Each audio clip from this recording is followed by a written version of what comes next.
धन्यवाद सर। सभी उपस्थित किसान भाइयों को यहाँ पे मैं बताना चाहता हूँ कि ये जो अभी दूसरा सत्र है अपने कार्यशाला का, तो दूसरे सत्र में अधिकतर हम चर्चाएं यहाँ पे होगी। और कपास, जैसे यहाँ पे कहा गया है अ, कि नवीन कपास तंत्रज्ञान, कपास का उत्पादन अगर हमको करना है तो उसमें किस तरीके से हम नवनवीन यानी इनोव्हेटिव्ह टेक्नॉलॉजी, नवीन तंत्रज्ञान का किस तरीके से उपयोग कर सकते हैं, या विषयावर या ठिकाणी माझ्यासोबत मंचावर उपस्थित doctor Ramakrishna sir, senior scientist ICR CICR पांढरी, वर्धा रोड नागपूर, ते उपस्थित आहे। सरांना मी या ठिकाणी अशी विनंती करतो की त्यांनी हा जो विषय आहे की नवीन कपास तंत्रज्ञान यामध्ये कशा प्रकारे काम चालतं आणि आमच्या शेतकरी बांधवांना याच्यामधून कसा फायदा घेता येईल या विषयावर त्यांनी मार्गदर्शन करावं। त्याकरता ॲग्रोव्हिजन फाउंडेशन 2024 तर्फे मी त्यांना विनंती करतो। Sir please. नमस्कार. आजच्या कार्यक्रमात उपस्थित असलेले आदरणीय वक्ते आणि शेतकरी मित्रांनो, मला सेशन शुरू व्हायच्या आधी एक मैडम आके पूछी है कि अगर अपना सेशन थोड़ा हिंदी में भी हो सकता है क्या. तो कोई अगर किसानों को दिक्कत नाही आहे, शेतकऱ्यांना त्रास नसेल हिंदी ऐकण्यात, तर मी हिंदीमध्ये पण बोलू शकतो. शेतकऱ्यांना काही त्रास आहे का? हिंदी बोलू शकतो मी? चालेल. कारण काही वक्ते श्रोते असे आहेत की त्यांना मराठी येत नाही, हिंदीमध्ये रिक्वेस्ट केला है त्यांनी. तो आज अपन यहाँ जमे हुए कपास पे एक सेशन करने के लिए, जिसमें पहला लेक्चर है कि सघन लागवड प्रणाली, जिसको इंग्लिश में HDPS बोलते हैं, हाई डेंसिटी प्लांटिंग सिस्टम. ये एक इनोवेटिव टेक्निक है, बट नया नहीं है. किसान जो 20 साल पहले जो टेक्निक यूज़ करते थे वही टेक्निक अभी यूज़ हो रहा है. ये कि भारतीय किसानों के लिए नई चीज़ कुछ नहीं है. 20 साल पहले जो किसान कपास को सरता से बोते थे, हाइब्रिड्स आने के पहले जब वैरायटी देसी कपास लगाते थे, सरता से ही बुआई करते थे. तो इसमें हमको पुराने किसानों को पता होगा कि इसमें नया कुछ नहीं है. बट अभी क्या हो रहा है कि HDPS एक नया कंसेप्ट की तरह लाया गया है, क्योंकि बीच में हाइब्रिड्स आने के बाद हम सरता से बुआई को भूल चुके हैं. तो अभी इसमें सरता से बुआई करना हमको पुराएगा नहीं, क्योंकि सीड बाहर से खरीद रहे हैं. हायब्रिड सीड जेव्हा वापरू आपण, तर सरत्यानं पेरणी करणं शक्य नाही होणार. शक्य आहे का? कारण सरत्याची पेरणी म्हणजे एकरी 4 ते 5 किलो बियाणं लागेल. तर तो HDPS क्या है और HDPS की ज़रूरत क्यों है? अभी पिछले 10 साल से कपास का उत्पादन बढ़ नहीं रहा है. लगभग 450 और 500 किलो के बीच में लटका हुआ है कपास का उत्पादन. तो इस उत्पादकता को कैसे बढ़ाना है? तो ये उत्पादन मेन किस कारण से है? क्योंकि पिछले 5-6 साल से गुलाबी बोंडअळी का प्रादुर्भाव बहुत ज़्यादा हो रहा है, जिसकी वजह से हमारा जो प्रोडक्शन का विंडो है दिसंबर के बाद ख़त्म हो जा रहा है. पहले जो होता था कि हम मार्च तक चुनाई करते थे, कपास को पानी देते थे और कपास को बढ़ाते थे. बट अभी वो प्रॉब्लम हो रहा है. इस वजह से फसल पे भी थोड़ा नुकसान हो रहा है. तो इससे उत्पादकता कम हुई है. और इसका कारण क्या है? अपना जो दूर अंतरांमध्ये लागवड, आपली जे पेरणी असते, मैडम सॉरी थोड़ा हिंदी मिक्स करना मुश्किल हो रहा है. तो दूर अंतरावर जे आपण पारंपरिक पद्धतीने जे पेरणी करून राहिलो मागच्या 20-25 वर्षात हायब्रिड्स आल्यापासून, त्यामुळे काय होऊन राहिलं, एका झाडावर जास्त बोंडाची आवश्यकता आहे. कोरडवाहू शेतीमध्ये नागपूर एरियामध्ये जवळपास 90-60 वर पेरणी होते, बरोबर. 90-60 साठी एकरी किती झाडं येतात? जवळपास 6 ते 7,000. आणि एवढ्या झाडावर आपल्याला 10 क्विंटल उत्पादन घ्यायसाठी एका झाडावर आपल्याला कमीत कमी 60 बोंड पाहिजे. 50 ते 60 बोंड जेव्हा येतील तेव्हा एकरी 10 क्विंटल येईल. आणि हे 50 ते 60 बोंड लागासाठी आपल्याला किती दिवस लागतील? याच्यामुळे आपली उत्पादकता कमी होत चालली. आणि दुसरं कारण, महाराष्ट्रात आपण जवळपास 30 ते 40% कपाशीचे एरिया हलक्या जमिनीमध्ये आहे. ते एक मेजर कारण आहे. हलक्या जमिनीमध्ये उत्पादकता कमी आहे. आणि तिसरं कारण, मेजॉरिटी कापूस, जवळपास 80% जास्त कापूस महाराष्ट्रातलं कोरडवाहू आहे. आणि ऑक्टोबर नंतर कोरडवाहू शेतीमध्ये भरपूर पाण्याचा ताण येतो. तर हा एक कारण आहे की उत्पादकता कमी होत चाललेला आहे. तर याच्यासाठी आपल्याला उपाय काय आहे?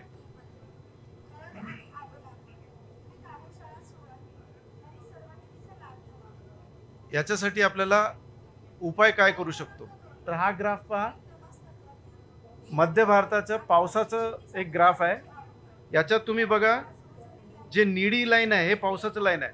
तर याच्यात जे हायलाईट करून दिलेलं आहे,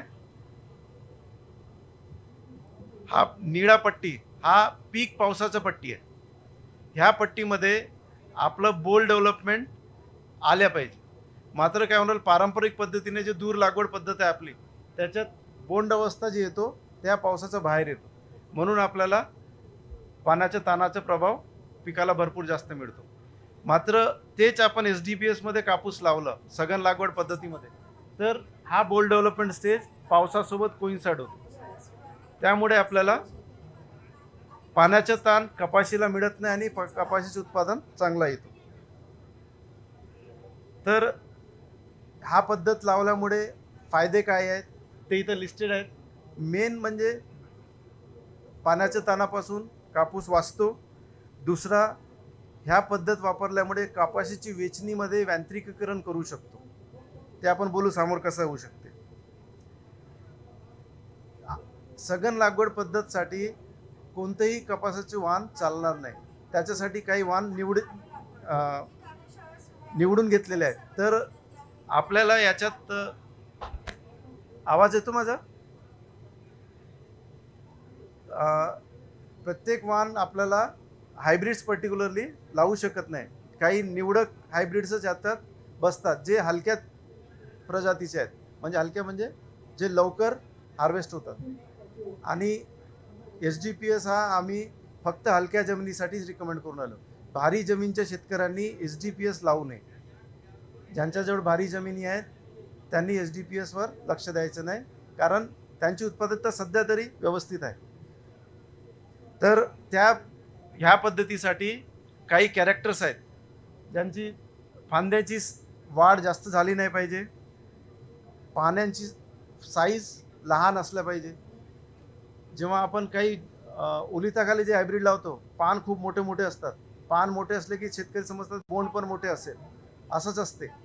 मात्र SDPS मध्ये पान मोठे असले तर कापूस जास्त दाटून जाईल. म्हणून आपल्याला लहान पान असलेले वाण निवडायचे आहेत. आणि SDPS मध्ये सुरुवातीचे वाढ जोमाने येतो. त्याच्यासाठी आपल्याला रस शोषण किडीचं सहनशील असणारे वाण निवडायचे आहेत. तर SDPS आणि पारंपरिक पद्धतीमध्ये 4 मेजर बदल आहे. त्याच्यात पहिला आहे जिओग्राफी, म्हणजे आपण जागा शेती कोणती निवडतो. जेव्हा आपण मातीची गोष्ट करतो तर हा फक्त हलक्या जमिनीसाठी आहे. सिर्फ लाइट सॉइल में ही SDPS लगा सकते हैं. To the max medium deep soil तक जा सकते हैं. लाइट सॉइल्स, लाल माती किंवा चुनखडीयुक्त माती, ह्या प्रकारच्या मातीमध्ये आपण SDPS लावू शकतो. दुसरा जी काय आहे वाण निवडण्यासाठी, जसं आपण आता डिस्कस केलं आहे, कोणतंही वाण चालणार नाही. हलक्या वाणाची निवड करायची आहे आणि ज्याच्या पानाचं साईज लहान असेल, जे जास्त वाढत नाही. तिसरा जिओमेट्री, म्हणजे पेरणीची पद्धत. 2 ओळीतलं अंतर 3 फूट आणि 2 झाडातलं अंतर अर्धा फुटीवर पेरणी करायचं असते. हा पेरणी करताना याची दक्षता घ्यायची आहे की अर्ध्या फुटापेक्षा जास्त झालं नाही पाहिजे.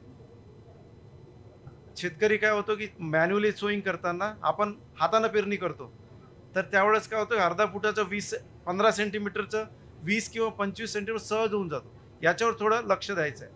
नाहीतर जे फायदे आपल्याला SDPS मध्ये मिळायचे असतात ते मिळणार नाही. आणि शेवटचं मेन इम्पॉर्टंट जी आहे ते आहे ग्रोथ रेग्युलेटरचा वापर. याच्यात मेपिक्वाट क्लोराईडचा वापर होतो. ज्या शेतकऱ्यांना मेपिकॉट क्लोराईडचं वापरचं टेक्निक चांगल्या प्रकारे कळलं त्या शेतकऱ्यांना SDPSमध्ये चांगलं उत्पादन घ्यायला कोणी थांबवू शकत नाही. SDPSचं सक्सेस ग्रोथ रेग्युलेटर्सच्या वापरावर आहे.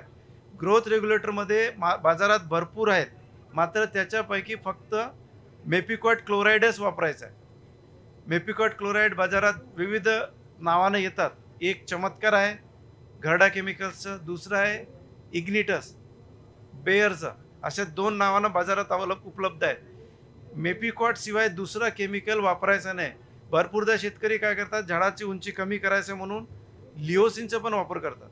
लिओसिन SDPSला व्यवस्थित नाही आहे, त्याचे रिझल्ट बसत नाही. लिओसिन कधी वापरतो आपण, जेव्हा झाडाची उंची खूप जास्त होऊन राहील त्यावेळेस त्यांची ग्रोथ किंवा वाढ थांबवायची असेल त्यावेळेस आपण नॉर्मल पारंपरिक पद्धतीमध्ये लिओसिन वापरतो.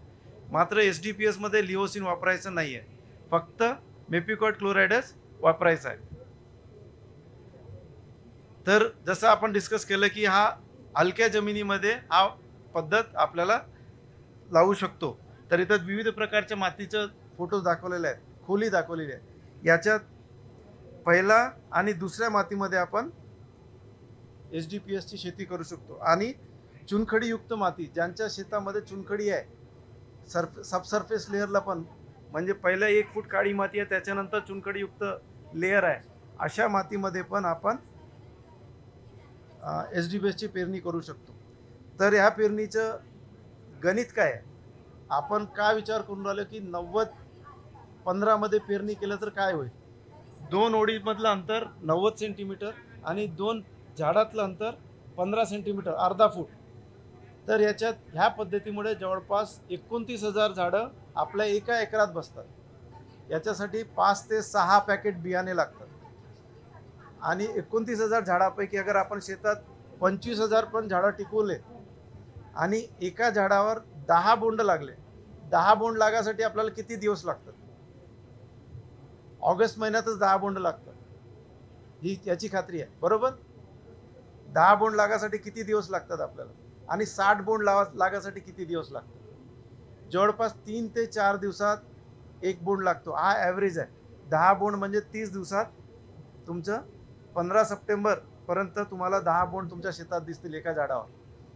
एक बोंडाचं वजन अगर 4 ग्राम गृहीत धरलं, जे हायब्रिड्समध्ये 5 ग्रामपर्यंत असतो, तर 4 ग्राम एका बोंडाचं वजन, असं एका झाडावर 10 बोंड म्हणजे एका झाडाचं उत्पादन 40 ग्राम आणि 25,000 एकरी झाडं म्हणजे 10 क्विंटलचं उत्पादनचं गणित आहे. आणि जे शेतकरी व्यवस्थित वाढ नियंत्रण करतात, पेरणी करतात आणि वाणाची निवड करतात, त्या शेतकऱ्यांचं उत्पादन 12 ते 15 क्विंटल आम्ही पाहिलेलं आहे. मागच्या वर्षी आमच्या संस्थेने जवळपास 10,000 शेतकऱ्यांच्या फील्डमध्ये डिमॉन्स्ट्रेशन दिलेले आहेत. त्याच्यात जवळपास 90% शेतकऱ्यांच्या फील्डमध्ये 25 ते 30% उत्पादनात वाढ झालेली आहे, फक्त SDPSचा वापर करून. तर ह्या उत्पादनामध्ये ह्या टेक्नॉलॉजीत वाव आहे, तुम्ही वापरू शकता. मात्र लक्ष घ्यायचं आहे, भारी जमीनसाठी, काळ्या मातीसाठी ही टेक्नॉलॉजी नाही. हलकी ते मध्यम खोलीच्या मातीसाठी, लाल मातीसाठी आणि चुनखडीयुक्त मातीसाठीच पण फक्त हा टेक्नॉलॉजी वापरायचा आहे. तर आपण SDPSमध्ये काय काय घेतलं, पहिला हलक्या माती किंवा लाल मातीसाठी आहे. दुसरा वाण कोणतं निवडायचं, वाण फक्त लवकर परिपक्व होणारे वाण घ्यायचे आहेत, जे 140 ते 160 दिवसात पूर्ण होतात. तिसरं पेरणीची स्पेसिंग आहे 3 फूट रो टू रो आणि अर्धा फूट प्लांट टू प्लांट. आणि चौथा चेंज काय आहे, मेपिकॉटची फवारणी. ते फवारणी कसं घ्यायचं आहे ते आपण बघू. अन्नद्रव्य व्यवस्थापन याच्यात वेगळं काही नाही आहे, जे आपण पारंपरिक पद्धतीने जे करतो तेच करू शकतो. मात्र अगर पेरणीसाठी अगर आपण ट्रॅक्टर चलित न्यूमॅटिक प्लांटर्स वापरले किंवा इन्क्लाइन प्लेट प्लांटर्स वापरले तर त्याच्यासोबत आपण खत पण देऊ शकतो. अशा वेळेस आपल्याला एक बॅग 10-26-26 खत सोबत पेरणी करू शकतो. आणि पेरणीच्या 20 ते 25 दिवसानंतर अजून एक बॅग 10-26-26 देऊ शकता.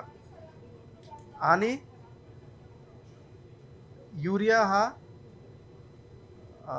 जवळपास जेव्हा पात्या लागताना एक बॅग युरिया त्याच्यासोबत झिंक सल्फेट मिक्स करून आपण पुन्हा एक खत देऊ शकता.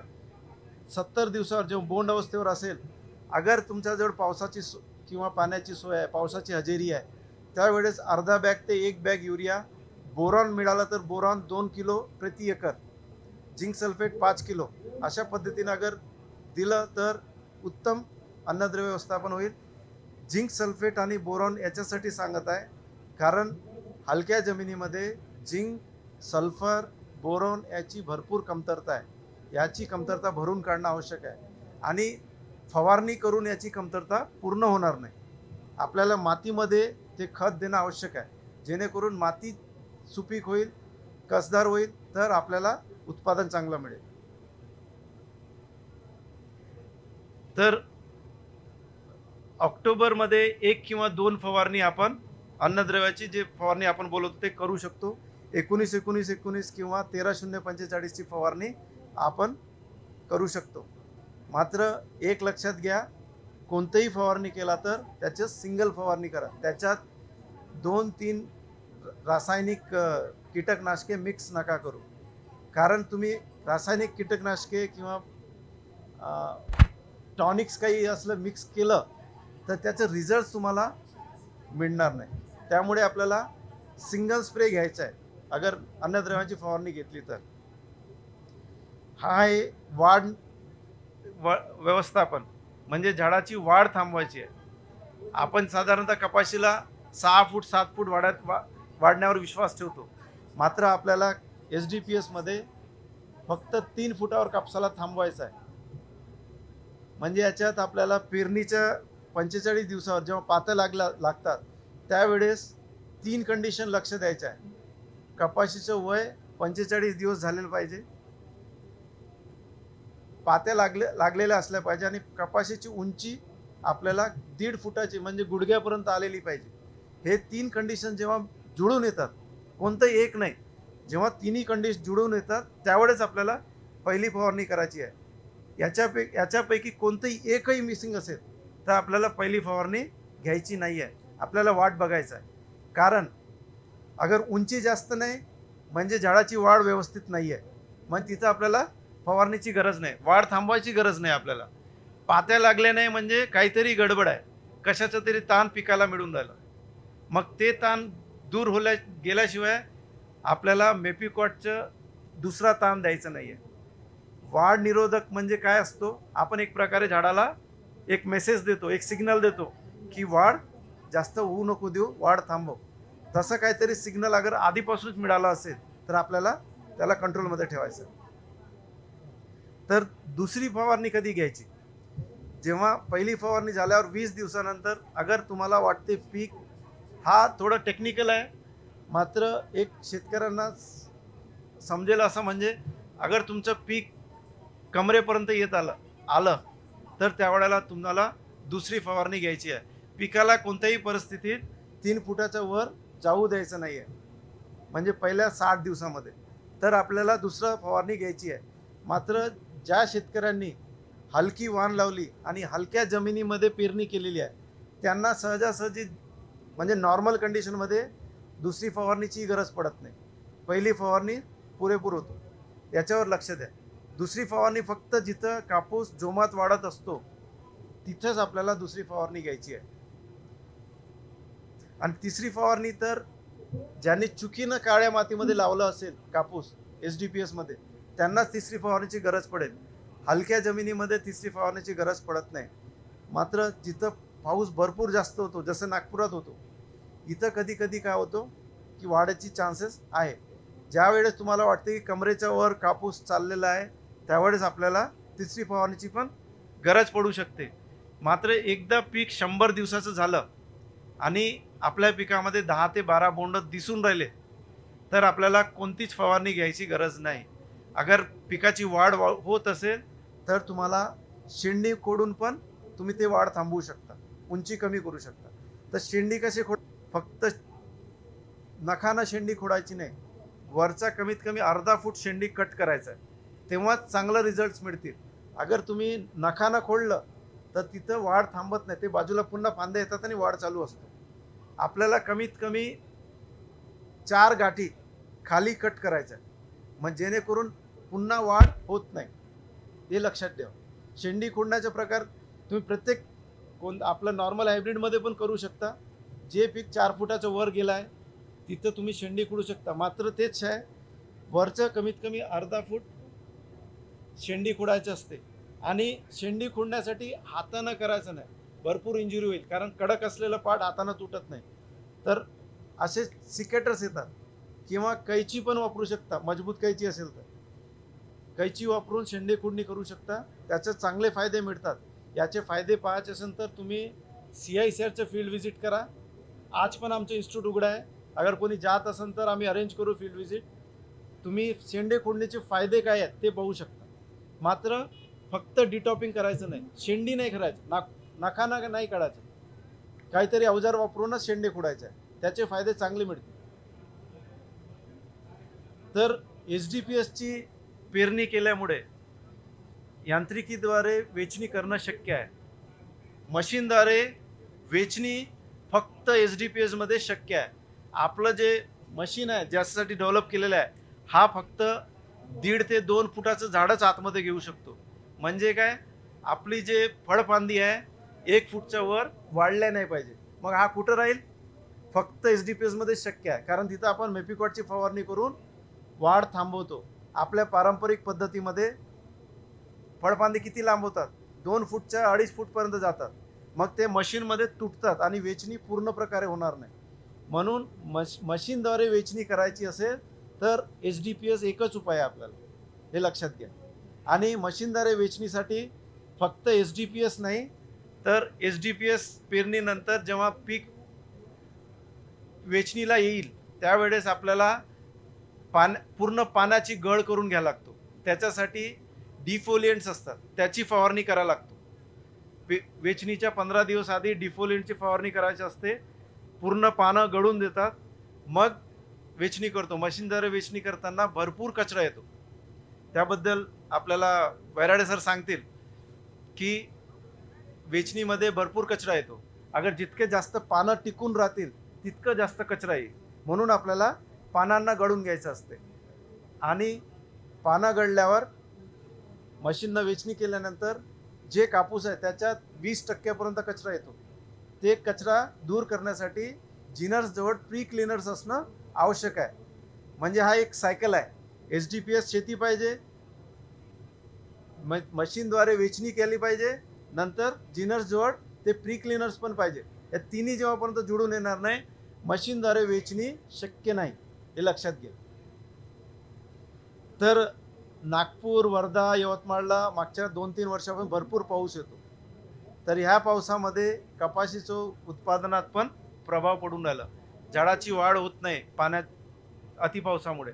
अशा कंडिशनमध्ये आपण सरीवरंबा किंवा गादी वाफे रेस बेड्समध्ये अगर आपण कापूस लावू तर पाण्याचा निचरा होण्यासाठी खूप चांगला मदत मिळतो. आणि ज्या शेतकऱ्यांना शक्य आहे अगर त्यांनी पॉलिमल्चिंग केलं, ड्रीप इरिगेशनसोबत मल्चिंग केलं, तर मल्चिंगचा खर्च अगर 4 फुटावर अगर तुम्ही बेड बनवता तर मल्चिंगचा खर्च जवळपास 10,000चा येतो. 10,000 पूर्ण होत नाही, फक्त 9,000 रुपयाचा खर्च येतो. आणि एवढा खर्च तुम्ही अगर वीडिंगमध्ये वाचवू शकता. फक्त बायांच्या खर्चामध्ये जे निंदन करण्यासाठी जे खर्च येतो त्याच्यामध्ये हा पूर्ण खर्च निघून येऊ शकतो. मात्र याच्यात अजून फायदे आहेत. सुरुवातीची वाढ जोमाने येतो झाडाची. तर मला वाटते जडे सर ह्याच्याबद्दल कव्हर करतील. आणि पाण्याचं व्यवस्थापन चांगला असतो. जे अन्नद्रव्य तुम्ही पिकाला देता ते पाण्यामध्ये वाहून जात नाही. आणि आतमधलं मायक्रो क्लायमेट जे आहे, मुळांचं वाढ चांगला होतो. मल्चिंगचे फायदे भरपूर आहेत. फक्त मल्चिंग मटेरियल तुम्ही प्लास्टिक वापरता की बायोलॉजिकल वापरता तुम्ही डिसाईड करू शकता. ज्या शेतकऱ्यांजवळ तणस आहे, जिथं राईस एरिया जवळपास आहे, तिथून तणस पण आणून तुम्ही मल्चिंग करू शकता. तणसीचं पण मल्चिंग करू शकता. आणि आजकाल एक ज्यूट ॲग्रो टेक्स्टाईलचं पण मल्चिंग मटेरियल आलेलं आहे. मात्र सध्या तर थोडं महाग पडून राहिलं. मात्र त्याचं काही डेमो पाहायचं असेल तर तुम्ही CICRला या, ते मल्चिंग मटेरियल पण तुम्हाला पाहायला मिळेल. ज्यूट ॲग्रो टेक्सटाईलचं आपलं जे पोतं बनवतो आपण त्या मटेरियलचं मल्च मटेरियल आहे. आणि कपाशीच्या शेवटच्या वेचणीनंतर अगर तुम्ही श्रेडिंग केलं तर एकरी 2 टन बायोमास तुम्ही शेतात मिक्स करू शकता. हा जवळपास 1 ट्रॉली शेणखत शेतामध्ये टाकल्या एवढा फायदेशीर आहे. म्हणून पराठीला उपटून पेटवण्यापेक्षा श्रेडिंग करून घ्या आणि त्याला मातीत मिक्स करून घ्या, तर त्याच्यात आपलं मातीचं उपज वाढेल आणि कार्बन कंटेंट जे मातीचं आहे ते इम्प्रूव्ह होईल. एवढं बोलून मी आपलं लेक्चर पूर्ण करतो. काही प्रश्न असेल तर आपण डिस्कस करू. एक प्रश्न घेऊया सर. एक आहे, हा एकच घेऊ, एक घेऊया. कापूस वेचणीसाठी काही छोटं यंत्र आहे का त्याच्याबद्दल विचारा. कापूस वेचायचा जो आहे ना त्याच्यावर काही छोटं यंत्र आहे डेव्हलप झालेलं आहे का थोडक्यात त्याच्यावर. अजून तरी डेव्हलप झालेलं नाही आहे. मात्र सध्या त्याचं हँडहेल्ड वाले आहेत. मात्र मग बाकीचे नंतर घेऊ. करत नाही कारण तेवढा फायदा होत नाही. जे हँडहेल्ड मशीन्स आलेले आहेत बॅटरी ऑपरेटेड त्याच्यात एवढं इफिशियंट नाही आहे. म्हणजे एक बाई अगर 30 किलो वेचलं तर त्या मशीनद्वारे आपण मॅक्सिमम 25 किलो वेचू शकतो. त्या हँडहेल्डचं पिकरचं एक ट्रेनिंग व्यवस्थित झाला तर होऊ शकते. लेबर्स एक्सपर्ट झाले तर शक्यता आहे. मात्र मशीन लहान ट्रॅक्टरद्वारे चालणारे मशीनचं काम सुरू आहे. CICR आणि भोपाळला एक इन्स्टिट्यूट आहे CIAE भोपाळ म्हणून. या दोन्ही इन्स्टिट्यूट आणि सिरकॉट मुंबई हे 3 इन्स्टिट्यूट मिळून एक मशीनवर काम सुरू आहे. तर ते एक पहिला प्रोटोटाईप रेडी आहे. तर लवकरच 1-2 वर्षात तुम्हाला बहुतेक ते सक्सेसफुल मॉडेल मिळेल. त्याच्यावर काम सुरू आहे. ठीक आहे, थँक्यू सर. यानंतर आपलं दुसरे प्रेझेंटर जे आहे या ठिकाणी सभागृहामध्ये उपस्थित आहे ज्येष्ठ वैज्ञानिक डॉक्टर शैलेश गावंडे सर. त्यांना अशी या ठिकाणी मी विनंती करतो की त्यांनी आपलं जे प्रेझेंटेशन आहे तांत्रिक मार्गदर्शन अवघ्या 15 मिनिटामध्ये इथे मार्गदर्शन करावं, जेणेकरून आपल्याला काही वेळ हा चर्चेसाठी सुद्धा राखून ठेवता येईल. Sir please. धन्यवाद सर. 15 नाही, मी 10 मिनिटात संपवतो. तर याचीच कडी पकडून म्हणजे जे नवीन तंत्रज्ञान आहे कपाशीचं, नवीन नाही म्हणू शकत. सरांनी म्हटलं की मागील 20 वर्षापासून आपण हे तंत्रज्ञान वापरतो, परंतु याच्यात ॲग्रॉनॉमिकल प्रॅक्टिसेस फार महत्त्वाच्या आहेत आणि त्या अनुषंगाने रोगांचे व्यवस्थापन कसे करता येईल या संदर्भात आपण म्हणजे SDPSला धरूनच आपण पुढे जाऊया. तर आपल्याला माहिती आहे की रोगांसंदर्भात फारसं काही आपलं अवेअरनेस आधी नव्हतं किंवा 2017च्या अगोदर रोगांसंबंधी फारसं काही बुरशीनाशकांचा वापर हा शेतीत होत नव्हता.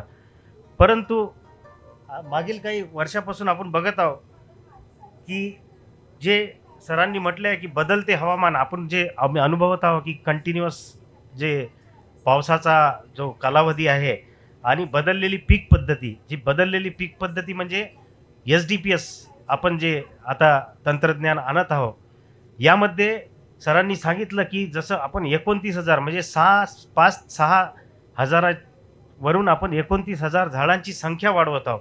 म्हणजे संख्या वाढली आणि अंतर कमी करत आहोत. त्यामुळं तेथे सूक्ष्म वातावरण निर्मिती होते. आणि सरांनी जो पीक दाखवला होता की बोंड अवस्थेत जो पाऊस पडत असताना बोंड विकसित होत असताना जो कालावधी जो दाखवला तो निळा जो पीक दाखवला होता सरांनी की त्यामध्ये आपल्या बोंडांचा विकास होत असतो. त्या दरम्यान जर पाऊस असला तर आपण बोंडसड ही समस्या मोठ्या प्रमाणात आपल्याला भेडसावत आहे. बोंडसड आणि SDPSमध्ये आपल्याला बोंडसडीचा प्रादुर्भाव मोठ्या प्रमाणात दिसत आहे. तर या संदर्भात आपण थोडंसं डिटेलमध्ये जाऊया. वेळ फार कमी आहे. हे काही रोग आहेत जे SDPSमध्ये दिसतात. कोरेनोस्पोरा पानांवरील ठिपके हा नवीनच रोग आहे. मागील 5-6 वर्षापासून काही नवनवीन जे संवेदनशील हायब्रिड्स आहेत त्यामध्ये हा दिसतो. त्यानंतर महत्त्वाचा जो रोग आहे हा दहिया जो आता आहे आपल्या शेतात तुम्हाला दिसेल. या संदर्भात सगळ्यांना दहियाबद्दल माहिती आहेच, तो कसा दिसतो आणि का दिसतो. त्यानंतर हा एक नवीन रोग आहे TSV जो विषाणूजन्य रोग आहे. हा थ्रिप्स याला ट्रान्समिट करतो कपाशीमध्ये. तर हा एक महत्त्वाचा रोग अलीकडील काळात इमर्जिंग असा आहे. त्यानंतर हे काही त्याचे फोटोग्राफ्स आहेत. अशा प्रकारे आपल्या शेतात जे पाते जे जड़तात, पाती जड़तात, जो उसके ब्रैक्स है वो जल जाते हैं मैडम। तो ये जो है ये टीएसवी इमर्जिंग है, ये कुछ रोग दिखेंगे। इम्पोर्टेंट जो है हमारा वो है बोंडसड। बोंडसड 2 प्रकारची होती है, 2 प्रकारच्या बोंडसडी असतात शेतात आपल्याला दिसतात। एक बाह्य बोंडसड असते आणि एक अंतर्गत बोंडसड असते। तर हे बाह्य बोंडसड, अंतर्गत जी बोंडसड असते ही बॅक्टेरियाच्या इन्फेक्शनमुळे होते। जे रस शोषक किडींचा प्रादुर्भाव बोंडे विकसित होण्याच्या कालावधीत जर जास्त असला तर त्या दरम्यान आपल्याला बोंडसडचा प्रादुर्भाव दिसतो। यावर्षी सुद्धा सुरुवातीला जेव्हा पाऊस जास्त पडत होता त्यावेळेस सुरुवातीच्या बोंड विकसित होण्याच्या अवस्थेत आपल्याला बोंडसड दिसली। त्यानंतर प्रदीर्घ असा कालखंड जिथे पाऊस आला नाही, साधारणतः 1 महिन्यापासून मागील पाऊस आला नाही, तर बोंडसडीची समस्या ही ऑटोमॅटिकली कमी झाली। तर बोंडसड समजणे जरुरी आहे। बोंडसड जी आहे ही पात्या अवस्थेतच बोंडसडीला सुरुवात होते। त्यामुळं त्याची जी प्रोफायलॅक्टिक मेजर आपण म्हणू, जो बुरशीनाशक आहे याची फवारणी 60 ते 75 दिवसाच्या दरम्यान कॉपर ऑक्सीक्लोराइडची आम्ही फवारणी रिकमेंड केलेली आहे। त्याच्यानंतर 15 दिवसांना एक रिपिटेशन, त्याच्यामुळे आपल्याला बोंडसडीला आळा घालता येईल। तर अंतर्गत बोंडसड जी आहे ही जो थ्रिप्स रहता है, फूल कीड़े, उनके माध्यम से या फिर ज़्यादा बारिश होने की वजह से जो बैक्टीरिया होता है पेंटोइया स्पेसीज नाम का, वो इंटरनली बोंड को सड़ाता है। यहाँ पिक्चर में आप देख सकेंगे लास्ट में जो उसमें की रुई होती है, उसमें की जो सीड होता है वो सड़ जाता है, त्याच्यातलं बियाणं सडून जातं। हे बॅक्टेरियाच्या इन्फेक्शनमुळं होत असतं।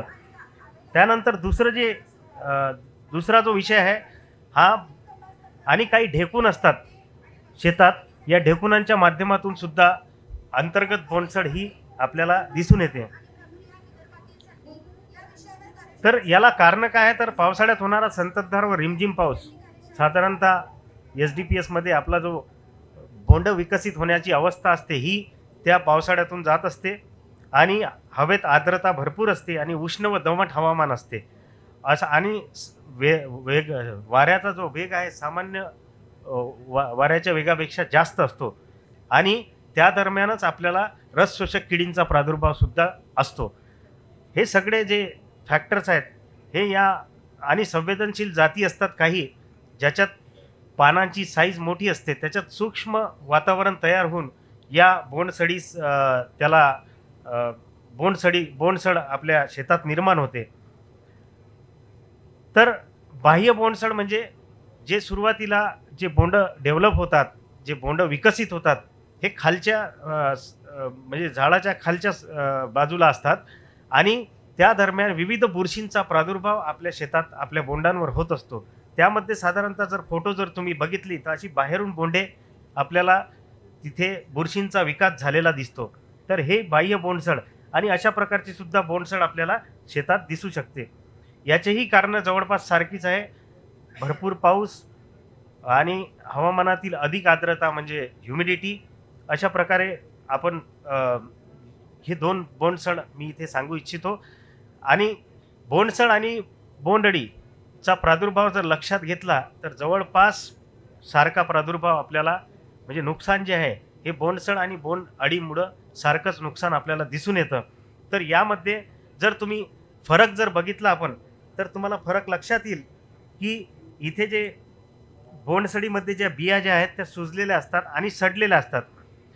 त्यानंतर गुलाबी बोंडअळीचा जो प्रादुर्भाव असतो हा डॉक्टर फंड तुम्हाला सांगतीलच कशा प्रकारे, यामध्ये बिया खाल्लेल्या असतात परंतु याच्यात बिया सडलेल्या असतात। आणि बाह्य बोंडसडमध्ये लास्ट शेवटी जर तुम्ही फोटो बघितले तर अशा प्रकारचे जे बुरशीची वाढ बोंडांच्या वरच्या सालीवर झालेली असते आणि त्यामुळे बोंडे फुटण्यास सुद्धा फार प्रॉब्लेम होतो। तर बोंडसड रोगाचे जर एकात्मिक व्यवस्थापन आपल्याला करायचं असेल तर नत्रयुक्त खतांचा आपण अतिवापर टाळायला पाहिजे। कारण जास्त जर नत्र वापरलं तर आपलं जे झाड आहे ते लुसलुशीत होईल, आपल्या बोंडांवर जास्त रसशोषक किडींचा प्रादुर्भाव वाढण्याची शक्यता असते व बोंडसड वाढण्याची शक्यता असते. त्यानंतर जे रिकमेंडेड वाहन असतात, हायब्रिड्स आहेत, जे रिकमेंड केलेले आहेत SDPSमध्ये, त्यांचाच वापर आपण इथे लागवडीसाठी करायला पाहिजे. पिकाची अतिवाढ, जे सरांनी सांगितले की मेपिकॉट क्लोराईड वापरायचा आहे आणि तो कसा वापरायचा आहे, तिथे जे सिरिंज ठेवलेलं आहे मेपिकॉट क्लोराईडचं सरांनी सांगितलं असेल की यामध्ये कोणत्याही प्रकारचं कीटकनाशक वापरायचं नाही. मेपिकॉट क्लोराईड म्हणजे जे चमत्कार म्हणतात त्याचा वापर शास्त्रोक्त पद्धतीने, जसं आता जो आमचा प्रोग्राम सुरू आहे यामध्ये सिरिंज दिलेली आहे शेतकऱ्यांना आणि 5 ml म्हणजे 5 ml म्हणजे जवळपास 1 ml प्रति लिटर याप्रमाणे या सिरिंजनेच घेऊन वापरायचं. 1 ml सुद्धा जास्त होता कामा नये. त्यावर झाडाची वाढ म्हणजे झाडावर विपरीत परिणाम होण्याची शक्यता असते. त्यामुळं झाडाची अतिवाढ आपल्याला रोखायची आहे, जेणेकरून आपल्याला जो सूर्यप्रकाश असतो हा आतमध्येपर्यंत गेला पाहिजे. आणि पाण्याचा योग्य निचरा हा बोंडसडीच्या दृष्टीने अतिशय महत्त्वाचा आहे. शेतातून पाण्याचा निचरा होणे अतिशय महत्त्वाचा आहे. आणि फुलकिडे किंवा तुडतुडेचा प्रादुर्भाव जो आहे हा बोंड विकसित होण्याच्या अवस्थेत आपल्याला थांबवायचा आहे. त्यासाठी जे रिकमेंडेड जे इन्सेक्टिसाईड किंवा कीटकनाशक डॉक्टर फंड तुम्हाला सांगतीलच.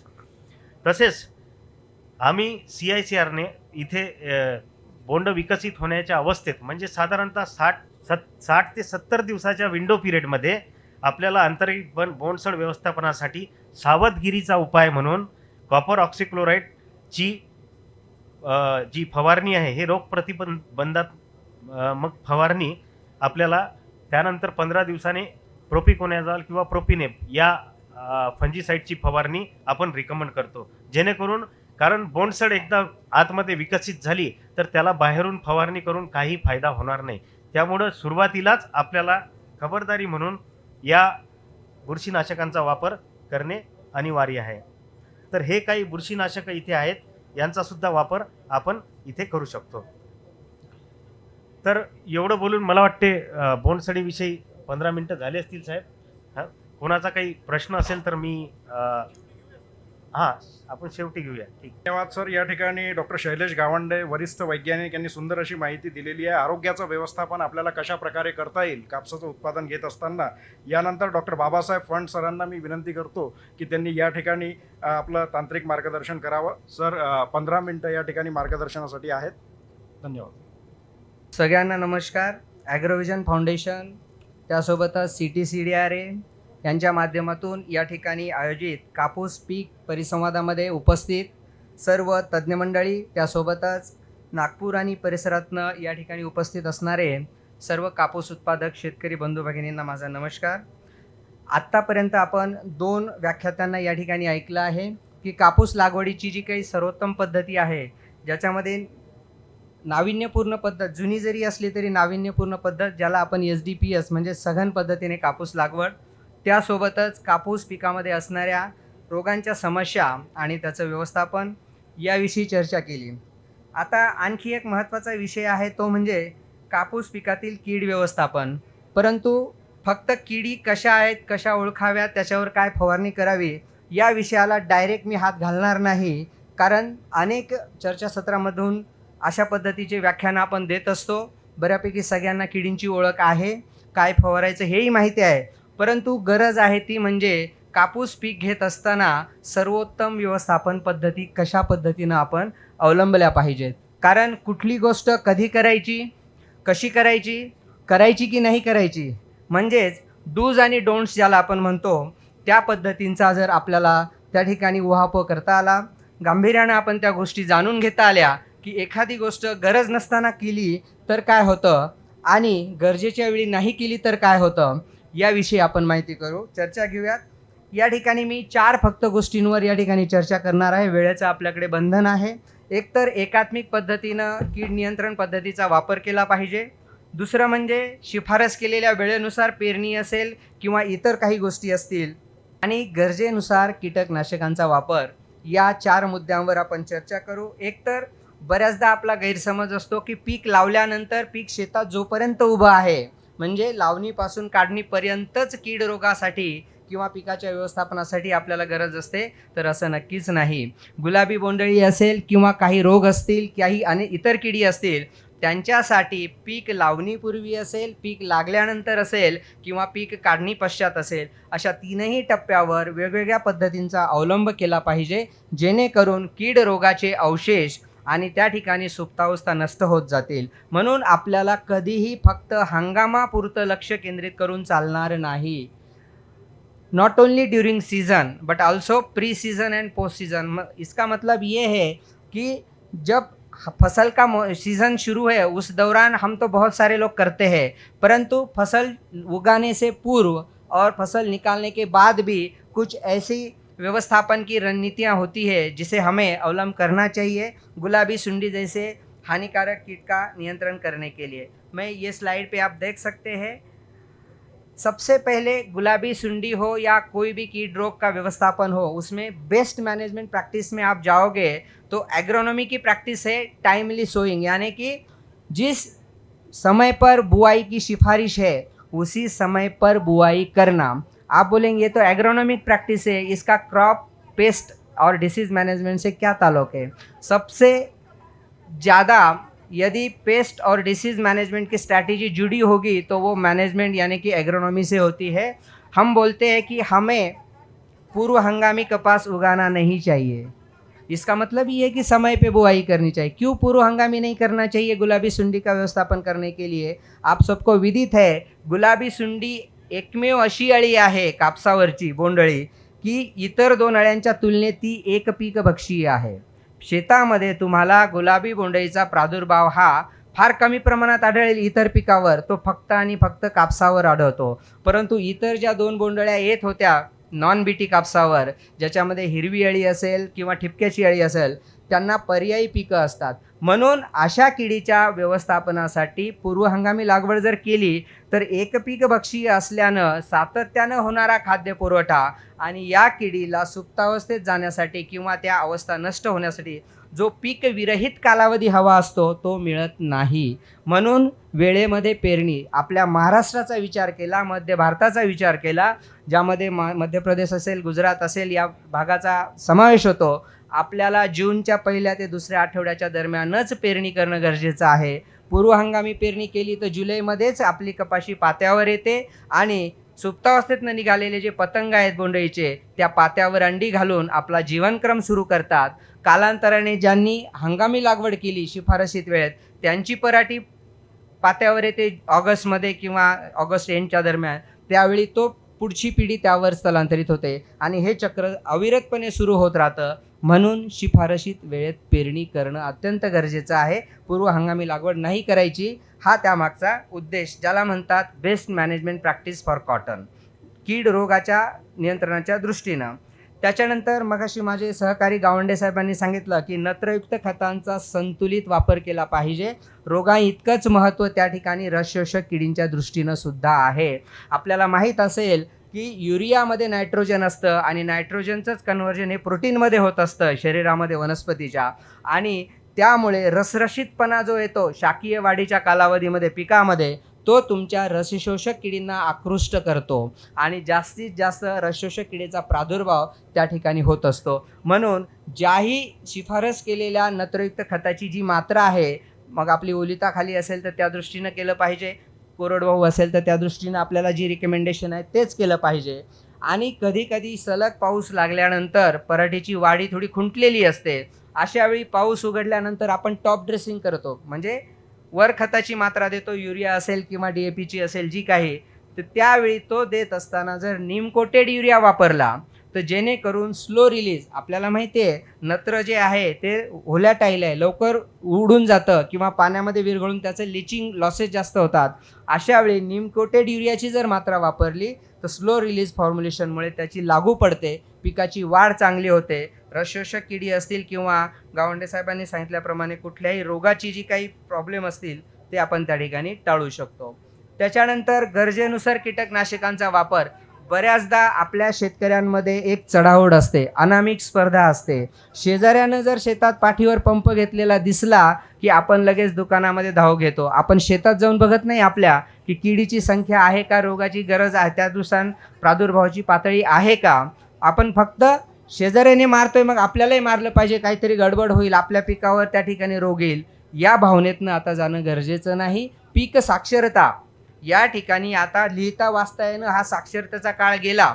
30 वर्षापूर्वी आपण म्हणायचो प्रौढ वर्ग घ्यायचे आणि साक्षर बनायचं. लिहिता वाचता येणं एवढंच फक्त साक्षरतेचं उदाहरण आता नाही. आता तंत्रज्ञान साक्षरता असावी, आता त्या ठिकाणी विज्ञानाची साक्षरता असावी. उघड्या डोळ्यांनी आपल्याला आपल्या पिकाचं त्या ठिकाणी निरीक्षण करता आलं पाहिजे आणि गरजेनुसारच. मग गरजेनुसार कसा, तर काही किडींसाठी आर्थिक नुकसान पातळीचा निकष असतो. त्या ठिकाणी तेवढ्या प्रमाणात प्रादुर्भाव असेल तरच आपल्याला फवारणीची गरज असते.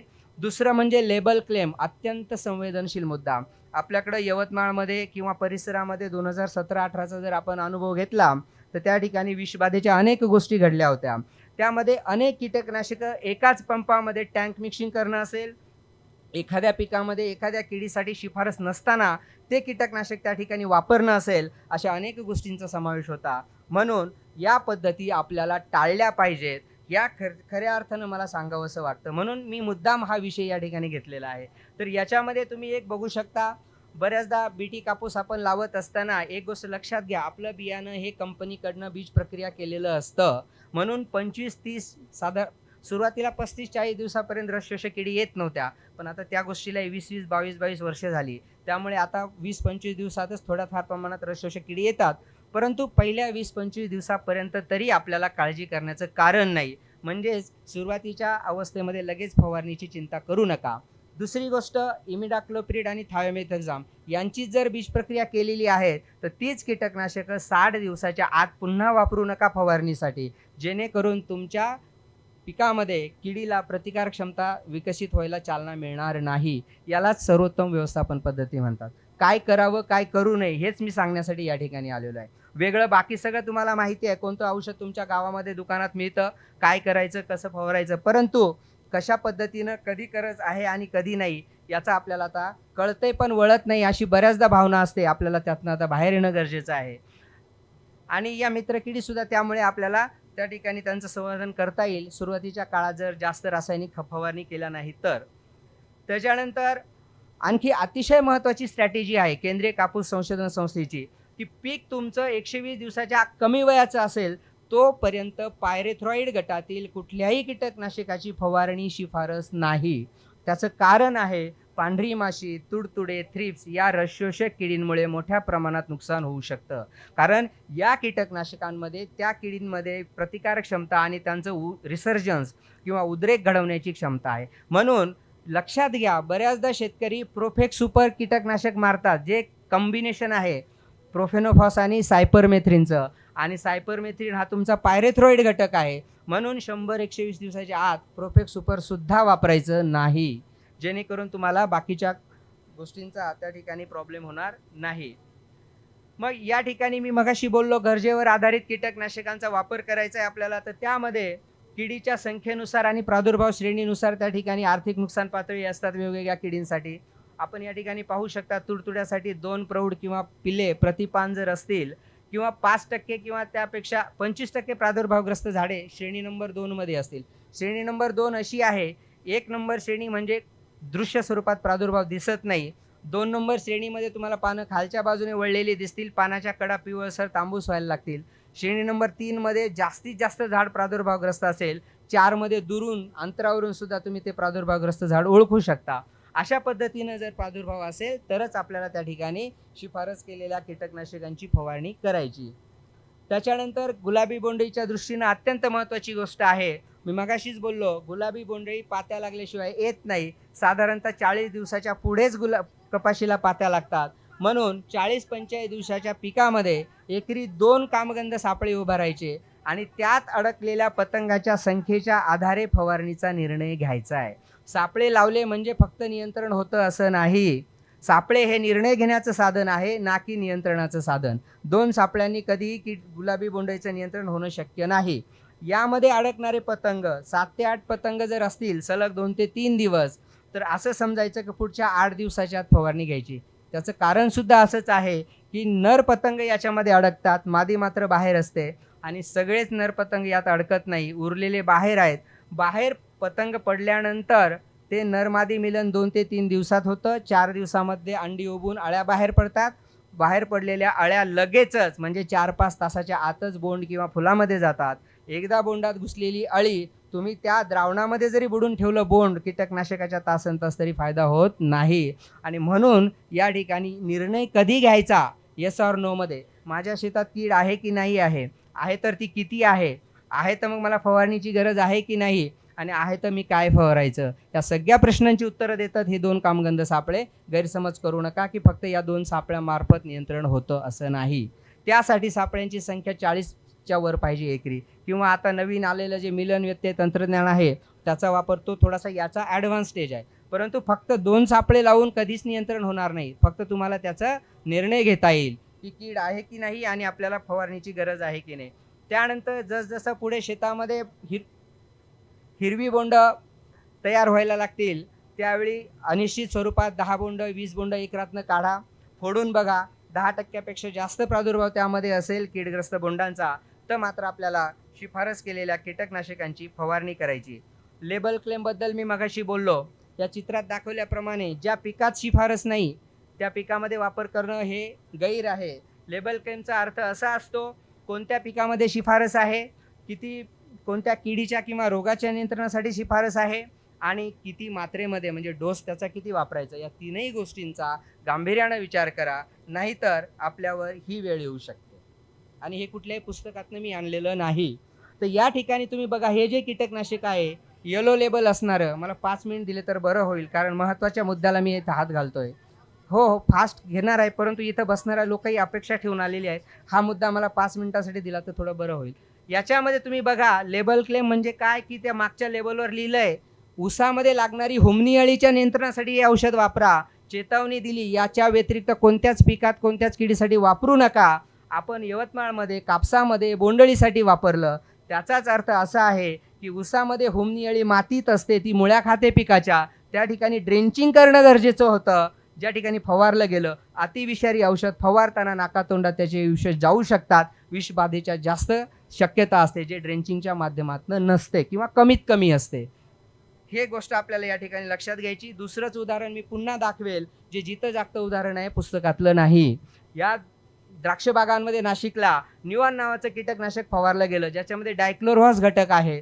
तुम्ही म्हणाल काय फरक पडला याने, का पिवळी पडली पानं, तर द्राक्षवेली ह्या क्लोरीन घटकाला इतक्या संवेदनशील असतात की पाण्यामध्ये क्षार जरी असले क्लोरीनयुक्त तरीसुद्धा द्राक्षवेलीची वाढ खुंटते, उत्पादकता कमी होते. आणि म्हणूनच द्राक्ष बागायतदार कधीही म्युरेट ऑफ पोटॅश म्हणजेच पोटॅशियम क्लोराईडचा वापर पोटॅशियमची पूर्तता करण्यासाठी करत नाहीत. लक्षात घ्या, त्यासाठी पोटॅशियम सल्फेट नावाचं खत दिलं जातं ज्याच्या माध्यमातून पोटॅशची पूर्तता होते. मग इथं डायक्लोरव्हास जर तुम्ही मारलं तर काय होणार आहे ही परिस्थिती. म्हणून लेबल क्लेम ज्या पिकामध्ये वापरायला परमिशन आहे, ज्या किडीच्या रोगासाठी नियंत्रणासाठी परमिशन आहे आणि ज्या मात्रेत वापरायचं तेच वापरा. त्याला म्हणतात बेस्ट मॅनेजमेंट प्रॅक्टिसेस, सर्वोत्तम व्यवस्थापन पद्धती.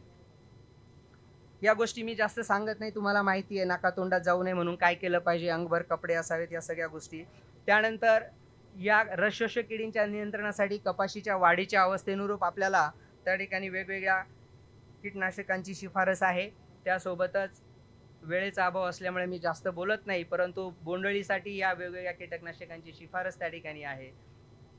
बाकी जे शेंडे खुडणी सांगितली, या शेंडे खुडणीमुळे काय होतं बघा, एकाच वेळेला बोंडाची परिपक्वता होते, 2 वेचण्यामध्ये कापूस निघून जातो. बोंडअळीचे एस्केप मेकॅनिझम आपण ज्याला म्हणतो, म्हणजे बोंडअळी ज्या वेळेला जास्त प्रमाणात येऊ शकते 3ऱ्या-4थ्या वेचणीला त्याआधीच कापूस शेतातनं निघून जातो. आणि म्हणून सर्वोत्तम व्यवस्थापन पद्धतीमध्ये ही सुद्धा ॲग्रोनॉमिक प्रॅक्टिस आहे जी आपण SDPSच्या माध्यमातून प्रमोट करतोय, ती सुद्धा अत्यंत महत्त्वाची आहे बोलवर्म मॅनेजमेंटच्या दृष्टीनं. बाकी फरदड घेऊ नका, हे मगाशीच मी बोललेलो आहे. त्यासोबतच पूर्व हंगामी लागवड नाही केली पाहिजे, व्यवस्थापन केलं पाहिजे अवशेषांचं. धुऱ्यावर त्या ठिकाणी आपण कीडग्रस्त अवशेष ठेवू नयेत, त्याऐवजी आपण काय करू शकता, ट्रॅक्टर चलित श्रेडरनं त्याचं कुट्टी करू शकता. वेळेत नांगरणी केली तर सुप्तावस्था त्या ठिकाणी नष्ट होईल, किडीचं जीवनचक्र खंडित होईल आणि अशा पद्धतीनं एकात्मिक पद्धतीनं आपण गुलाबी बोंडळी असेल कीड रोग असतील त्याचं व्यवस्थापन चांगल्या पद्धतीनं करू शकतो. म्हणून आज मुद्दामून थोडा वेगळा विषय मी आपल्यासमोर घेऊन आलो. माझी संयोजकांना थोडीशी दिलगिरी व्यक्त करतो, 5 मिनिट मी एक्स्ट्रा घेतले, परंतु काही मुद्दे संवेदनशील होते, सांगणं गरजेचं होतं, त्याबद्दल मी माफी मागतो आणि आपल्या सगळ्यांना धन्यवाद देतो. आपले काही प्रश्न असतील तर आपण प्रश्नोत्तराच्या तासाला नक्कीच घेऊया. धन्यवाद. आणि डॉक्टर बाबासाहेब फंड ज्येष्ठ वैज्ञानिक ICR CICR यांनी अतिशय सुंदर आणि ज्वलंत अशी माहिती उदाहरणांच्या माध्यमातून म्हणा किंवा असे जे वेळोवेळी अनुभव येतात शेतामध्ये त्या माध्यमातून दिलेली आहे. यानंतर या पुढील विषयावर मार्गदर्शन करण्यासाठी मी श्री गोविंद वैराळे सर, समन्वयक भारतीय वस्त्रोद्योग महासंघ यांना अशी विनंती करतो की त्यांनी थोडक्यामध्ये ठरलेल्या वेळेत आपलं प्रेझेंटेशन या ठिकाणी करावं. Sir please. नमस्कार सर्व शेतकरी बांधवांनो. आता जवळपास तुम्ही म्हणजे नागपूर, वर्धा, यवतमाळ, चंद्रपूर, अमरावती या 5 जिल्ह्यातून जवळपास शेतकरी आलेले आहेत. त्यांचं पहिल्यांदा सर्वांचं स्वागत करतो आणि इथे मी तुम्हाला थोडक्यात असं लवकरात लवकर मार्गदर्शन करतो. बघा कसं आहे, आमचं जे कॉन्फेडरेशन ऑफ इंडियन टेक्स्टाईल इंडस्ट्रीजचा मागच्या वर्षीपासून जे सेंट्रल गव्हर्नमेंटचा जो HDPSचा प्रोजेक्ट आहे तो राबवण्यात येत आहे. मागच्या वर्षी वर्धा, यवतमाळला वर्धा आणि नागपूरला राबवला. आता ते यावर्षी आपण नागपूर, वर्धा आणि यवतमाळ या 3 जिल्ह्यामध्ये राबवत आहोत. मागच्या वर्षीचं तर एकंदरीत जर पाहिलं, यावर्षी आम्ही 964 हेक्टरवर म्हणजे जवळपास 2400 एकरात हा कापूस उत्पादकाचा प्रकल्प राबवलेला आहे. आणि मागच्या वर्षी 1000 एकरामध्ये घेतलेलं होतं आणि 1000 एकरामध्ये जे कापसाचं उत्पादन झालं ते उत्पादन साधारणतः 10 ते 18 क्विंटलपर्यंत कापसाचं उत्पादन झालं. इथं 18 क्विंटलपर्यंत उत्पादन आलेलं आहे. इथे याबद्दल तुम्हाला विशेष म्हणजे इथं जे हाय डेन्सिटी प्लांटेशनचे जे पायोनियर आहेत इथं आपल्या दिलीप ठाकरे इथं आलेले आहे, ते तुम्हाला आपल्याला विस्तृत असे सर्व सांगणार आहेत. तर यामध्ये आता ह्या HDPSबद्दल हे ठाकरे साहेब सांगणार असल्यामुळे मी तुम्हाला फक्त आता कापसाच्या दराबद्दल आपल्याला माहिती देतो. कारण काय, जवळपास आता सर्वांची कापसाची वेचणी सुरू झालेली आहे आणि प्रत्येकासमोर प्रश्न पडलेला आहे की कापसाची वेचणी झाल्यानंतर कापूस विकावा कसा, विकावा किंवा नाही विकावा. तर आपल्याला मी सांगू इच्छितो की मागील काही दिवसापासून कापसाचे दर घटलेले असल्यामुळे कापसाचे दर बाजारात जे दर आहेत ते साधारणतः 7,000-7,200 रुपयाप्रमाणेच आहेत. त्यामुळे कापसाचे दर फार वाढणारे दिसत नाही आहेत. परंतु एक निश्चित आहे की सेंट्रल गव्हर्नमेंटचं कॉटन कॉर्पोरेशन ऑफ इंडियाचं जे आहे त्यांचं कापसाची खरेदी सुरू आहे. परंतु त्यांची कापसाची खरेदी करताना त्यांनी काही अटी टाकलेल्या आहेत. त्या अटीमध्ये मॉइश्चर पर्सेंटेज जे आहे ती 12% वर नाही पाहिजे. परंतु मॉइश्चर पर्सेंटेज काय याबद्दल मी तुम्हाला डेमॉन्स्ट्रेशन देणार आहे. मॉइश्चर मीटर म्हणजे काय आहे आणि मॉइश्चर म्हणजे काय आहे याच्याबद्दल मी तुम्हाला सांगू इच्छितो, जेणेकरून तुम्ही कापूस विकताना त्याचं मॉइश्चर कंटेंट 12%च्या आतच असलं पाहिजे. या दृष्टीनं तुम्ही हे काढायला लागेल. या दृष्टीनं तुम्ही आपला घरूनच काळजी करून कापसातला असलेला ओलावा तो कमी करून कापूस विकायला न्या. तर एकंदरीत आता जो आपण जे पाहिलं याच्यामध्ये 8%च ओलावा आहे. 8% ओलावा म्हणजे स्टँडर्ड आहे. याच्यामध्ये कापसाचे 1 पैसा ते CCI कमी करणार नाही. जो 7521 रुपये आहे तो पूर्ण 7521 रुपये भाव तुम्हाला देतील. परंतु यामध्ये थोडं ओलसर कापूस आम्ही हे बघा, ह्याच्यात बघा ह्या ओलाच्या टाका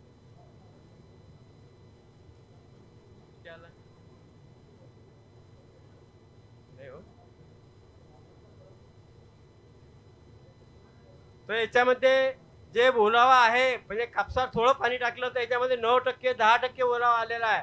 म्हणजे याच्यामध्ये तुम्हाला 2% म्हणजे 150 रुपये, 75 रुपये किलोप्रमाणे 150 रुपये कमी करून तुम्हाला पैसे देत असतील ते. परंतु 12%च्या वर जर कापूस असेल तुमचा ओलावा तर ते तुम्हाला वापस करतात.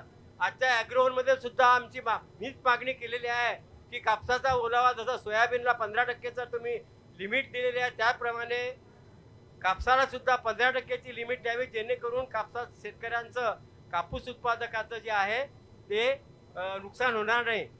दुसरं महत्त्वाचं उदाहरण म्हणजे आपण कापूस विकताना रुईचं, आपल्या कापसामध्ये रुईचं जे प्रमाण आहे ते 32% पासून तर 40% पर्यंत असते. परंतु 32% वाल्याले आपल्याला एकच भाव भेटतो आणि 40% वाल्याले एकच भाव भेटते. तुम्हाला माहीत असेल, जसं आपण दुधामध्ये फॅटचं पर्सेंटेज जर जास्त असेल तर आपल्याला भाव जास्त मिळते. ऊसामध्ये साखरेचं प्रमाण जर जास्त असेल तर त्याला भाव जास्त मिळते. परंतु कापसामध्ये रुईचं प्रमाण जर जास्त असेल तर त्या कापसाला जास्त दर मिळत नाही. आणि हा 1,00,000 कोटीचा बिझनेस जो आहे हा असा अंधीतच चालत आहे. कारण काय आहे की हा जो सारा फायदा आहे तो शेतकऱ्याला न मिळता व्यापाऱ्याच्या घरात जातो. जेणेकरून आमची सर्वांची मागणी अशी असली पाहिजे की कापसाची जी खरेदी आहे ही खरेदीसुद्धा तांत्रिक पॅरामीटरवर असावे आणि त्यामध्ये आम्हाला रुईचं प्रमाण जितकं वाढेल त्या रुईच्या प्रमाणात कापसाचे दर मिळाले पाहिजे. हे एकंदरीत सर्वांना आपल्याला माहिती असलं पाहिजे.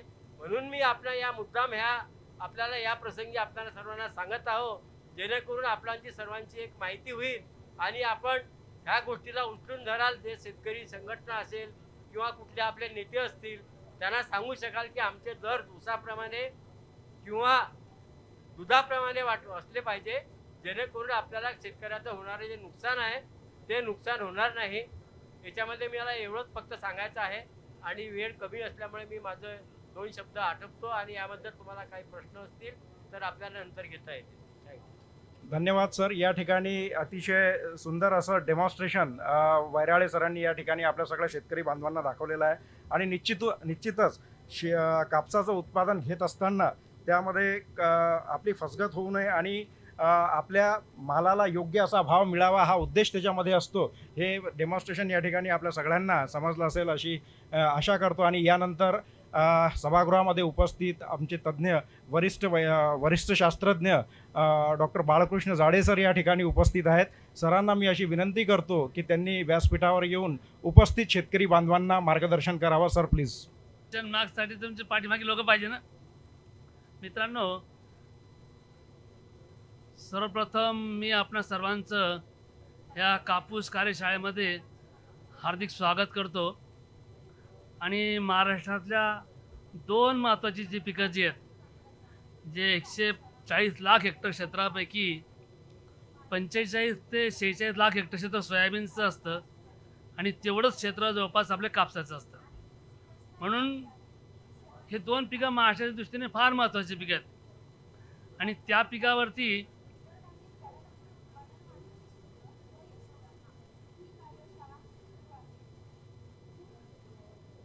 महाराष्ट्रात नव्हे तर भारतामध्ये अनेक कृषी विद्यापीठात, अनेक शास्त्रज्ञ, अनेक संशोधन केंद्र आहेत जे निरंतर संशोधन करून शेतकरी कार्यक्रम करत असतात, काम करत असतात. परंतु जसं आपली आकडेवारी बघितली आपण की कापसाचं उत्पादन आपल्या राज्यामध्ये अवघं 3 ते 4 क्विंटलचंच आहे सरासरी. त्यामुळे हे पीक आर्थिकदृष्ट्या शेतकऱ्यांना फायदेशीर कसं होऊ शकतं. एकीकडे आपण कापूस हे नगदी पीक म्हणतो, cotton is a cash crop. आमचे मित्र मिलिंद दामले बसलेले आहेत, आमच्या ग्रुपमधून नेहमी चर्चा होत असते. तर एवढं संशोधन होत असताना, इतकं मोठं संशोधन कृषी विद्यापीठांच्या बरोबर कृषी संशोधन केंद्र, त्याचबरोबर खाजगी कंपन्यासुद्धा संशोधन करत असतात. मग आपल्या शेतकऱ्यांना उत्पादन का मिळत नाही किंवा उत्पादन एवढं कमी का आहे, याचं या कार्यशाळेमध्ये शेतकऱ्यांनी स्वतःचं आत्मपरीक्षण करणं गरजेचं आहे. म्हणून आपण आज नाविन्यपूर्ण शेतीबद्दल आपण चर्चा करणार आहोत.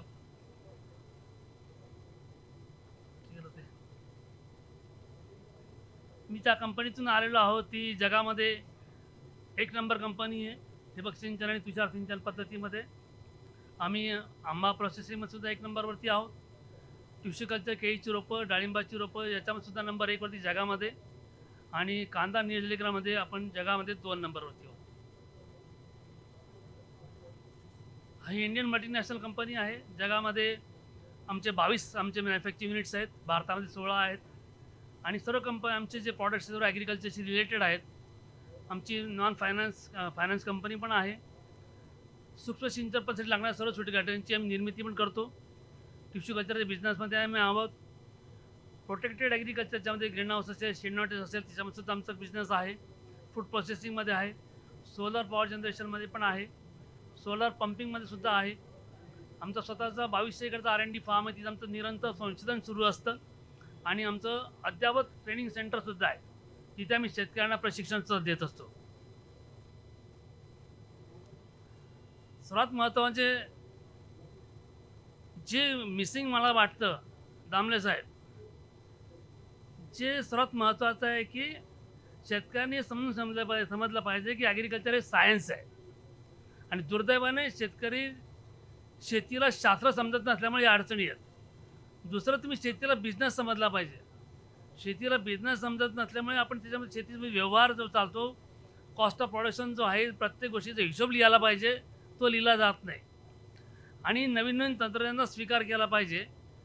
त्याचबरोबर जी काही आपण आता कृषी सेवा केंद्रवाले असतील तर जी काही आपण इनपुट्स वापरतो त्या प्रत्येक इनपुट जी आहे, मग खतं, बियाणं, औषधं, कीटकनाशक असेल, बुरशीनाशक असेल, पाणी असेल, त्या सर्वांची कार्यक्षमता जी आहे ही 90% मिळाली पाहिजे.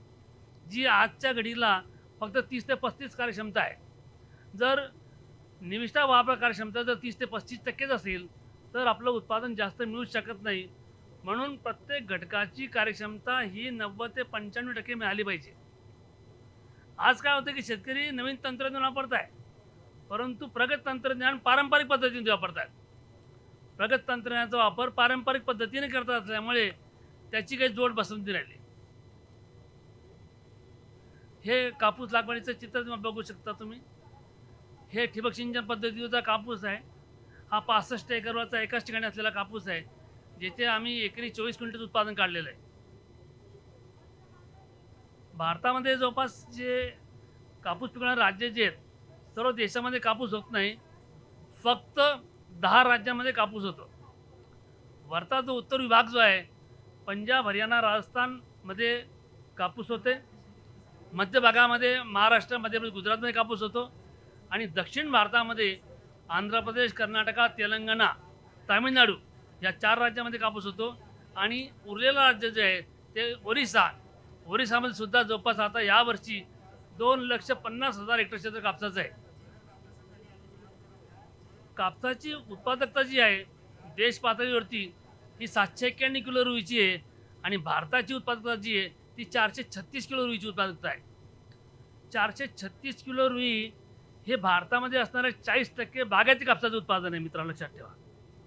आणि त्यामुळे आणि आपल्या राज्याची जर बघाल, भारताची 436 किलो आहे आणि क्षेत्राच्या बाबतीत बघाल तर जगामध्ये जवळपास 315 लाख हेक्टर क्षेत्र कापसाचं आहे. जर भारतामध्ये जर बघितलं आपण तर जो उत्तर विभाग जो आहे, उत्तर विभागामध्ये जी कापसाची शेती जी आहे ती 95% बागायती आहे. एकीकडे आपण म्हणतो दामले साहेब की महाराष्ट्रामध्ये करोडो कापसाची लागवड आहे म्हणून उत्पादन कमी आहे, परंतु उत्तर विभागामध्ये पंजाब, हरियाणा, राजस्थानामध्ये 90 ते 95% कापूस बागायती आहे. तर 90 ते 95% कापूस बागायती असताना सुद्धा कापसाची उत्पादकता ही फक्त 450 किलो रुई पर हेक्टरची जेवढीच आहे. आणि देश पातळीवरती बघा तर 127 लाख हेक्टर क्षेत्रापैकी 436 किलो रुईची आपली उत्पादकता आहे. याचा अर्थ असा नाही की खूप पाणी असलं, बागायती असलं तरी उत्पादन वाढते असं. ही ती आकडेवारी आहे. पंजाब, हरियाणा, राजस्थानमध्ये 95%च्या वर कापूस बागायती लागवड आहे. मध्य झोनमध्ये जो महाराष्ट्रामध्ये 8% आहे, मध्य प्रदेशमध्ये 40%, गुजरातमध्ये 42% कापूस बागायती आहे.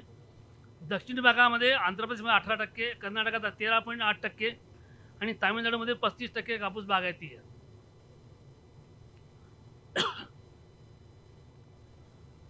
तर साधारणपणे ठिबक सिंचन पद्धतीवरती इकडे 10 क्विंटल जरी कापसाचं उत्पादन मिळालं तरी जगाच्या उत्पादकतेच्या वरती आपली उत्पादकता आहे. जवळपास 815 किलो रुई त्याची उत्पादकता येते. आपण जास्तीत जास्त 30 क्विंटल जरी उत्पादन मिळालं तरी त्याची उत्पादकता जी 2593 किलो रुई पर हेक्टरची उत्पादकता येते.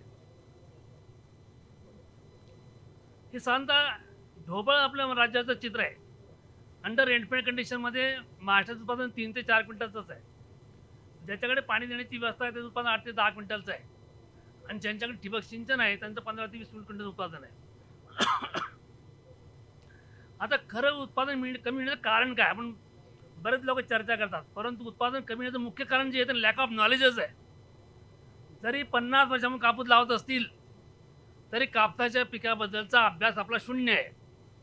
याचं कारण असं की कापूस लागवडीचा हंगाम आला की प्रत्येक शेतकरी विचारतो, भाऊ कोणता लावू, कोणत्या अंतरावरती लावू आणि कोणती पावडर मारू. त्याला हेच समजत नाही की कोणती जात किती अंतरावरती लावलं पाहिजे, त्याला किती अंतर ठेवलं पाहिजे, किती झाडं ठेवली पाहिजे एका एकरमध्ये, आणि त्याच्यावरती येणारे किडी रोग कोणते, त्याला खतं कोणती दिली पाहिजे. सर्व अनुकरणीय शेती आपली आहे. बाजूच्याने काय केलं तेवढं आपण करतो. म्हणून लॅक ऑफ नॉलेज हे कापूस पिकाचं उत्पादन कमी येण्यामध्ये सर्वात मोठं कारण आहे.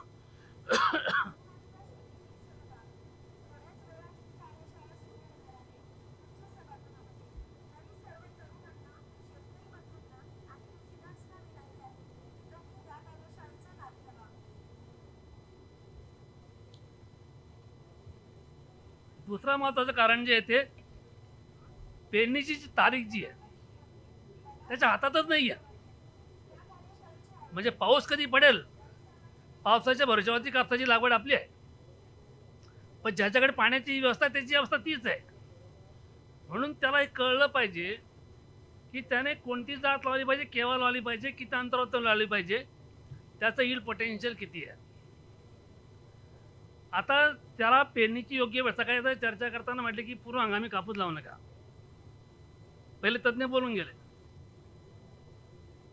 आता आपल्याकडे जाती ज्या आहेत 140, 150, 160, 180 संख्येत सारखे 200 दिवसाची सुद्धा जात आपल्याकडे आहे.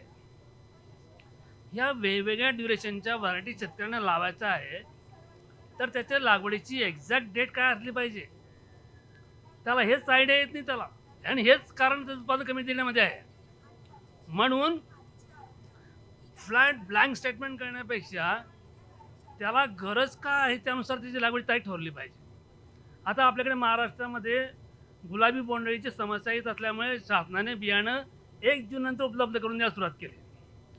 1 जून नंतर लागवड करताना पाऊस जेव्हा पडेल, आता पाऊस जर 25 जूनला पडला, त्याने 24 जूनला जरी कापूस लावला तरी तो कापूस पूर्व हंगामी भेटला जाणार, लक्षात ठेवा.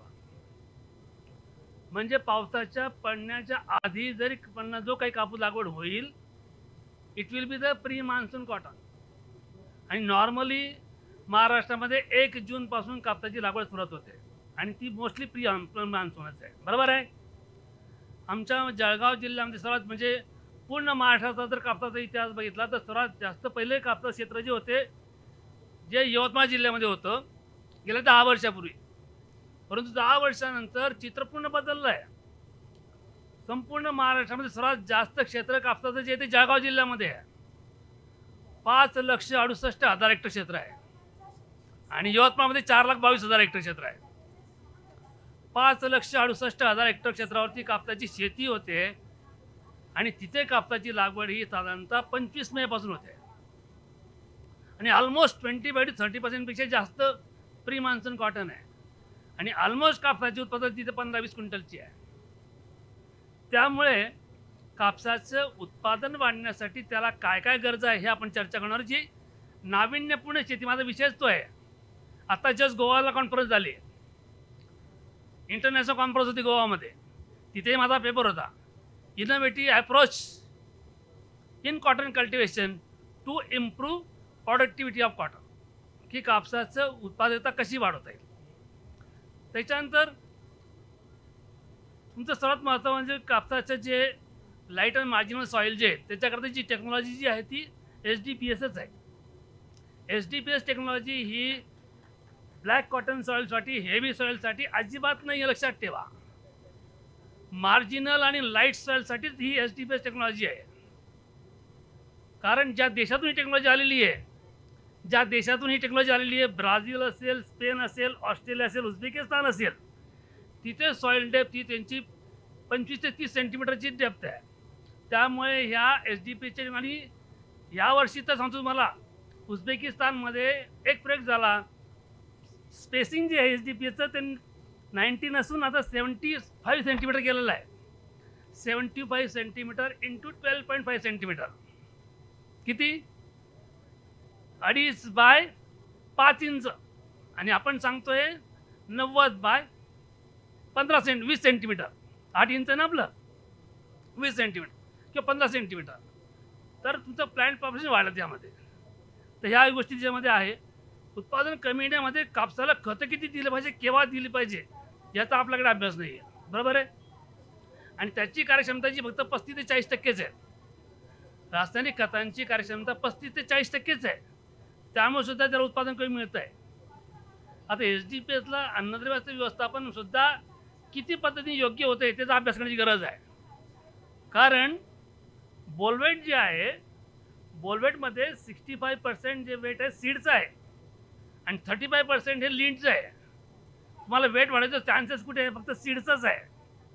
सीडचं वेट वाढवायचं असेल तर त्याला बॅलन्स न्यूट्रिशन पाहिजे. नुसतं NPK देऊन चालणार नाही आहे. मी बघितलं तुमच्या शेड्यूलमध्ये काय काय येतं. त्या शेड्यूलमध्ये काय दिलं पाहिजे हेही तुम्हाला सांगणार आहे मी. बरोबर आहे. त्याच्यानंतर हेवी पेस्ट अँड डिसीजचा अटॅक. पॉप्युलेशन वाढल्यानंतर पेस्ट अँड डिसीजचा अटॅक वाढणारच, हे लक्षात ठेवा. त्यामुळे पॉप्युलेशन कंट्रोल करण्यासाठी आपल्याला प्रामुख्याने पेस्ट अँड डिसीजेसचा स्टडी असणं फार गरजेचं आहे. म्हणून आम्ही काय म्हणतो की नाविन्यपूर्ण शेती आपल्याला काय असणार आहे. नाविन्यपूर्ण शेतीमध्ये कोरडवाहू शेतकऱ्यांसाठी SDP टेक्नॉलॉजी सांगितली तुम्हाला मी. ज्यांच्याकडे जो पडणारा पाऊस जो आहे, पडणारा पाऊस तुम्ही एका ठिकाणी संग्रहित करा फार्म पॉन्डमध्ये आणि त्याचा प्रोटेक्टिव्ह इरिगेशनसाठी वापरा. कारण कापसाच्या पिकाची फिजिओलॉजी जर पाहिली तुम्ही, पावसाचं जे रेनफॉलचं विड्रॉल जे आहे, रेनफॉलचं विड्रॉल केव्हा होतं की कापसाचं पीक जेव्हा फुल पीक अवस्थेमध्ये असतं, बोल डेव्हलपमेंटच्या स्टेजमध्ये असतं. आणि बोल डेव्हलपमेंट स्टेजमध्ये जरा मॉइश्चर कमी मिळालं, जमिनीत जर मॉइश्चर जर नसेल तर बोलवेट त्याला मिळत नाही. म्हणून कापसाच्या पिकाच्या अवस्था पडणाऱ्या पावसाच्या विषयी मॅच होत नाही. म्हणून फार्म पॉन्ड त्याला जर करणं गरजेचं आहे. दुसरं व्हरायटीजचं सिलेक्शन. व्हरायटीचं सिलेक्शनमध्ये रेनफेड फार्मर्सने कधीही पसरणाऱ्या व्हरायटी किंवा लाँग ड्युरेशनच्या व्हरायटी निवडायच्या नाही. पसरणाऱ्या व्हरायटी कधीच त्यांनी निवडायच्या नाही. त्याने सरळ वाढणारेच वाढ निवडायचे आहेत आणि 140 दिवसाच्या कालावधी व्हरायटीचे निवडायचे आहेत. 140 ते 150 दिवसाच्या. त्याने लाँग ड्युरेशनच्या व्हरायटी निवडायच्या नाही. आणि सर्वात महत्त्वाचं म्हणजे त्याच्या झाडावरती त्याने 60, 70, 80 बोंड पाहायची सवय सोडून द्यायची आहे. त्याने फक्त 15 ते 20, 25 बोंड बघायची सवय ठेवायची. फक्त 15 ते 20, 25 बोंड त्याची बघायची आहे कोरडवाहू शेतकऱ्यांनी. 70, 80 बोंड त्याला बघायची गरज नाही. त्याच्यानंतर स्पेसिंगसुद्धा सरळ वाढणाऱ्या वाणसाठी स्पेसिंग जवळ असलं पाहिजे, पसरण्यासाठी लांब असलं पाहिजे. पसरणाऱ्या वाटी कोणी लावल्या पाहिजे? ज्याच्याकडे पाण्याची व्यवस्था आहे, जमीन भारी आहे, त्यांनी लावल्या पाहिजे. ज्याच्याकडे खिशात पैसा आहे त्यांनी लावल्या पाहिजे. आणि सर्वात महत्त्वाचं म्हणजे गादी वाफे. गादी वाफे करणं गरजेचंच आहे. गादी वाफेवरचे निष्कर्ष अतिशय चांगले आहेत. गादी वाफा आणि मल्चिंग फिल्म. नाविन्यपूर्ण शेतीमध्ये या दोन गोष्टी अत्यंत महत्त्वाच्या आहेत. यावर्षी दादा लाड टेक्नॉलॉजी वापरली होती मोनोपोडियल ब्रँचेस रिमूव्ह करण्यासाठी. साहेब वराळे साहेब, मोनोपोडियल जे ब्रँचेस जे आहे त्या काढल्यानंतर त्याच्या वाढ अगदी नियंत्रित राहते आणि बोंडांची साईज चांगली मिळते मोनोपोडियल ब्रँचेस कट केल्या तर. पण मोनोपोडियल ब्रँचेस सर्वांना कट करणं शक्य नाही आहे. ज्याचा एरिया खूप मोठा आहे त्याला हे शक्य होत नाही. स्मॉल स्केल एरियावरती ते शक्य आहे. नंतर ड्रीपमधून खतं पण दिली गेली पाहिजे. ड्रीप नुसतं पाणी देण्यासाठी नाहीच आहे. वितराळ खताच्या फवारण्या केल्या पाहिजेत. संजीवनाचा वापर केला पाहिजे. आणि किडी आणि रोगांचा जे शिफारस आहे त्याच्यानुसार पण वापर केला पाहिजे. हे अशा पद्धतीने गादी वाफा आणि मल्चिंग फिल्मचा वापर केलेला आहे. याच्यामुळे तुमचा तणाचा प्रादुर्भाव कमी होतो. तुमची भर पावसात तुम्हाला फर्टिगेशन करता येतं. जमिनीची वापसा अवस्था राहते. पिकांच्या मुळात हवा खेळती राहते. हे HDPS आहे 90 बाय 15 सेंटीमीटरवरती 29,977 झाडं एकरी बसले याच्यामध्ये. हा पुढचं व्हर्जन आहे गादी वाफा, मल्चिंग फिल्म, ड्रिप इरिगेशन आणि फर्टिगेशन या सर्व टेक्नॉलॉजी एकाच ठिकाणी वापरल्या होत्या आम्ही. तर जमिनीच्या मशागतीमध्ये सुद्धा आपल्याला रोटावेटरचा जो वापर आहे, रोटावेटरची जमीन कॉम्पॅक्ट होत चाललेली आहे, त्यामुळे तुम्हाला सबसॉयलरचा वापर करणं गरजेचं आहे. साधारणतः झाडांची संख्या जी आहे, खूप लोक झाडांची संख्या काढता येत नाही. एकरी झाडांची संख्या माहीत पाहिजे. समजा 4 बाय 1 वरती लागवड केली तर 10,890 झाडं बसतील. 4 बाय 6 वरती लागवड केली 8,712 झाडं बसतील. 3 बाय अर्धा फुटची लागवड केली तर 29,997 झाडं बसतील. 3 बाय 1 वरती लागवड केली तर 14,988 झाडं बसतील. 5 बाय 6 लागवड असेल तर 6,969 झाडं बसतील. 5 बाय 1.5 वरती लागवड केली तर 5,808 झाडं बसतील. झाडांची संख्या माहीत असणं फार गरजेचं आहे शेतकऱ्यांना. आतापर्यंत आपण उत्पादन वाढीसाठी झाडांची संख्या कधीही विचारात घेतली नव्हती, लक्षात ठेवा. त्यामुळे झाडांची संख्या काढायची कशी ते पण लक्षात ठेवा. एका एकरचं क्षेत्र किती? 43,560 बरोबर आहे, चौरस फूट. तुमच्या 2 ओळीतलं अंतर तुम्हाला माहिती आहे, 4 फूट आहे, 4.5 फूट आहे, 5 फूट आहे. आणि 2 झाडातलं अंतर पण माहिती आहे, 2 फूट आहे का 1.5 फूट आहे का 1 फूट आहे. 2 ओळीतलं अंतर गुणिला 2 झाडातलं अंतर याचा जो गुणाकार येईल 43,560ला त्याला भागितलं की तुम्हाला एकरी झाडांची संख्या मिळाली. एकरी झाडांची संख्या मिळाली की तुम्हाला एका झाडापासून 100 ग्रॅम कापूस पाहिजे का 400 ग्रॅम कापूस पाहिजे हे तुम्ही ठरवू शकता तुमच्या टार्गेटनुसार. तुम्हाला 20 क्विंटल पाहिजे की 15 क्विंटल पाहिजे की 10 क्विंटल पाहिजे, याच्यानुसार तुम्हाला झाडांच्या संख्येनुसार तुम्हाला एका झाडावरती किती बोंडं घ्यायची, एका बोंडाचं वजन किती मिळणार आहे, त्याच्यानुसार तुम्हाला पूर्ण एका एकरचं टार्गेट काढता येतं. साधारणपणे अंतर ठेवल्यानंतर तुम्हाला बोंडाची संख्या किती पाहिजे, तर 10 क्विंटलसाठी किती पाहिजे, 20 क्विंटलला किती पाहिजे, 15 क्विंटलला किती पाहिजे, 25 क्विंटल घ्यायचं किती टार्गेट पाहिजे, किती बोंडाची संख्या असली पाहिजे, हे सुद्धा महत्त्वाचं आहे.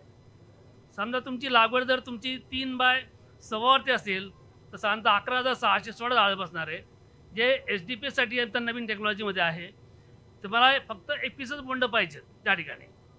पण जेव्हा तुमचं 3 बाय अर्धा फूट अंतर असेल, 3 बाय 1 वरती 17 बोंड पाहिजे तुम्हाला 10 क्विंटलसाठी.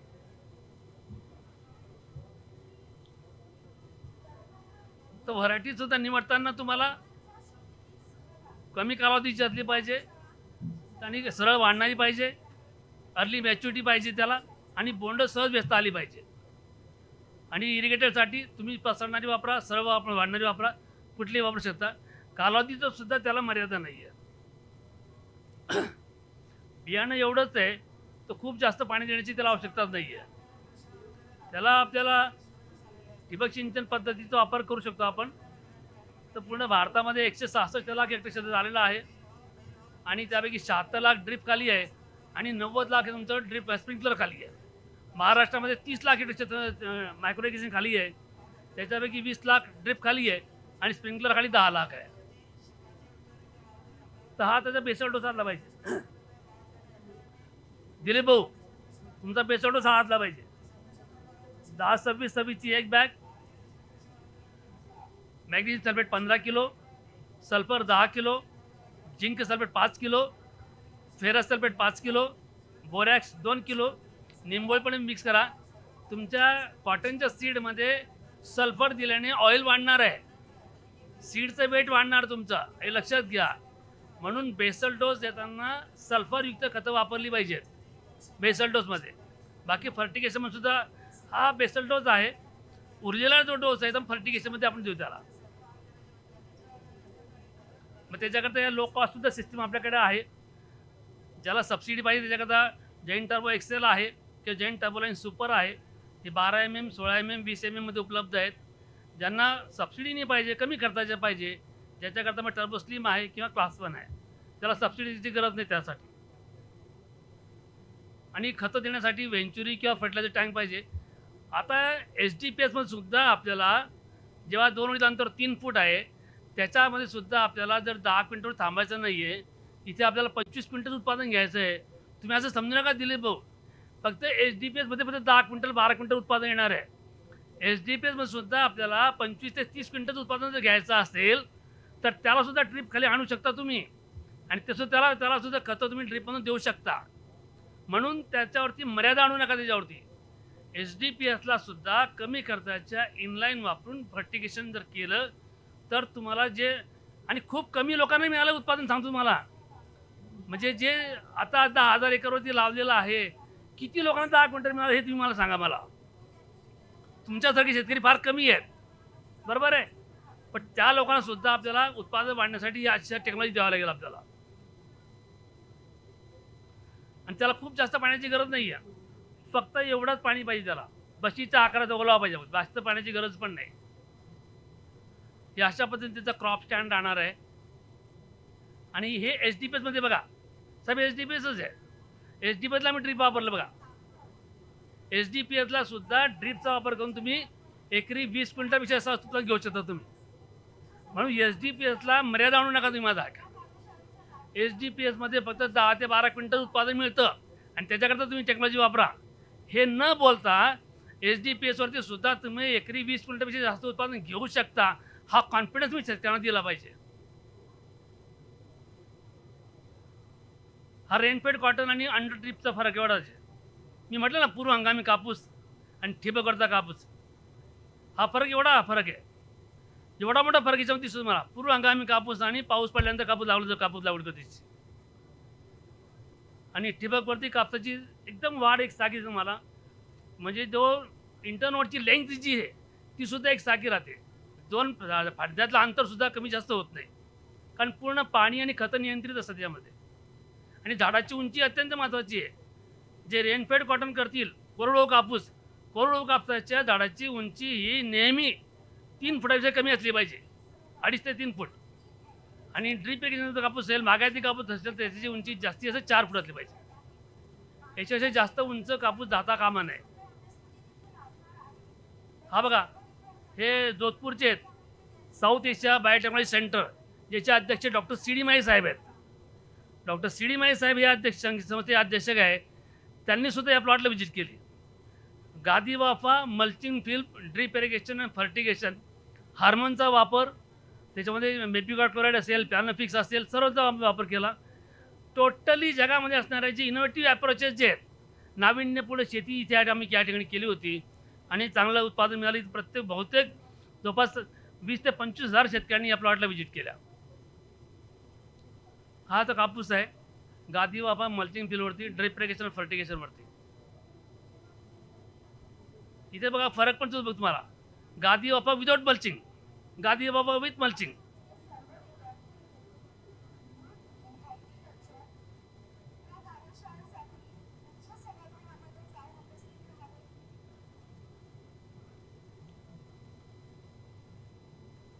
आम्हाला जे रिझल्ट्स मिळाले त्याच्यामध्ये आम्हाला क्रॉपची ग्रोथ युनिफॉर्म मिळाली आम्हाला.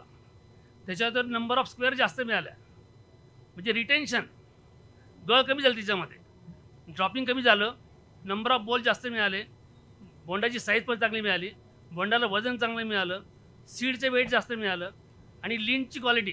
साहेब याच्यावरती चर्चा आपली झाली नाही, स्टडी कधी झाला नाही याच्यावरती, की इरिगेशन आणि न्यूट्रिशन मॅनेजमेंट केल्यानंतर फायबरच्या क्वालिटीमध्ये काय फरक पडतो, फायबरच्या क्वालिटीमध्ये, आणि उत्पादन पण जास्त मिळालं.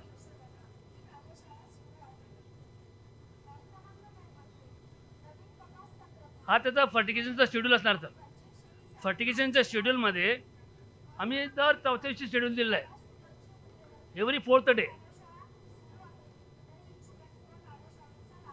एव्हरी 4th डे फर्टिगेशनचं शेड्यूल आहे. त्याच्यामध्ये दर 4थ्या दिवशी दिलेलं आहे. पाणी आणि खतं ठिबक पद्धत दिलेली आहेत. हे फर्टिगेशनसाठी फर्टिलायझर टँकचा वापर केला हवी. दुपारच्या वेळा फर्टिगेशन करा.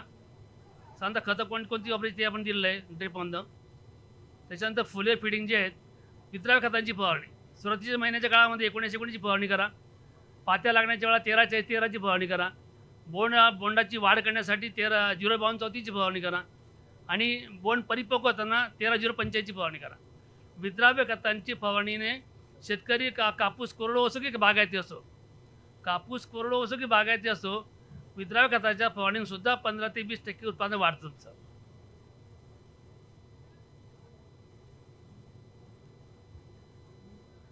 अशा प्रकारची पातळगळ होत असेल, जमिनीमध्ये ओलावा कमी जास्त जर झाला, हवामानात बदल जर झाला, जमिनीमध्ये ओलावा कमी जर झाला, अन्नद्रव्याची उणीव जर झाली, तर अशा वेळेला तुमच्या पात्यांची गळ जास्त होते. अशा वेळेला नॅफ्थॅलिक ॲसिडची फवारणी करा किंवा कॅल्शियम नायट्रेटची फवारणी करा. आणि जमिनीमधून सुद्धा ड्रीप म्हणून आपण पोटॅशियम नायट्रेट आणि कॅल्शियम नायट्रेट जर दिलं तर आपल्या पात्यांची गळ आपली कमी होते.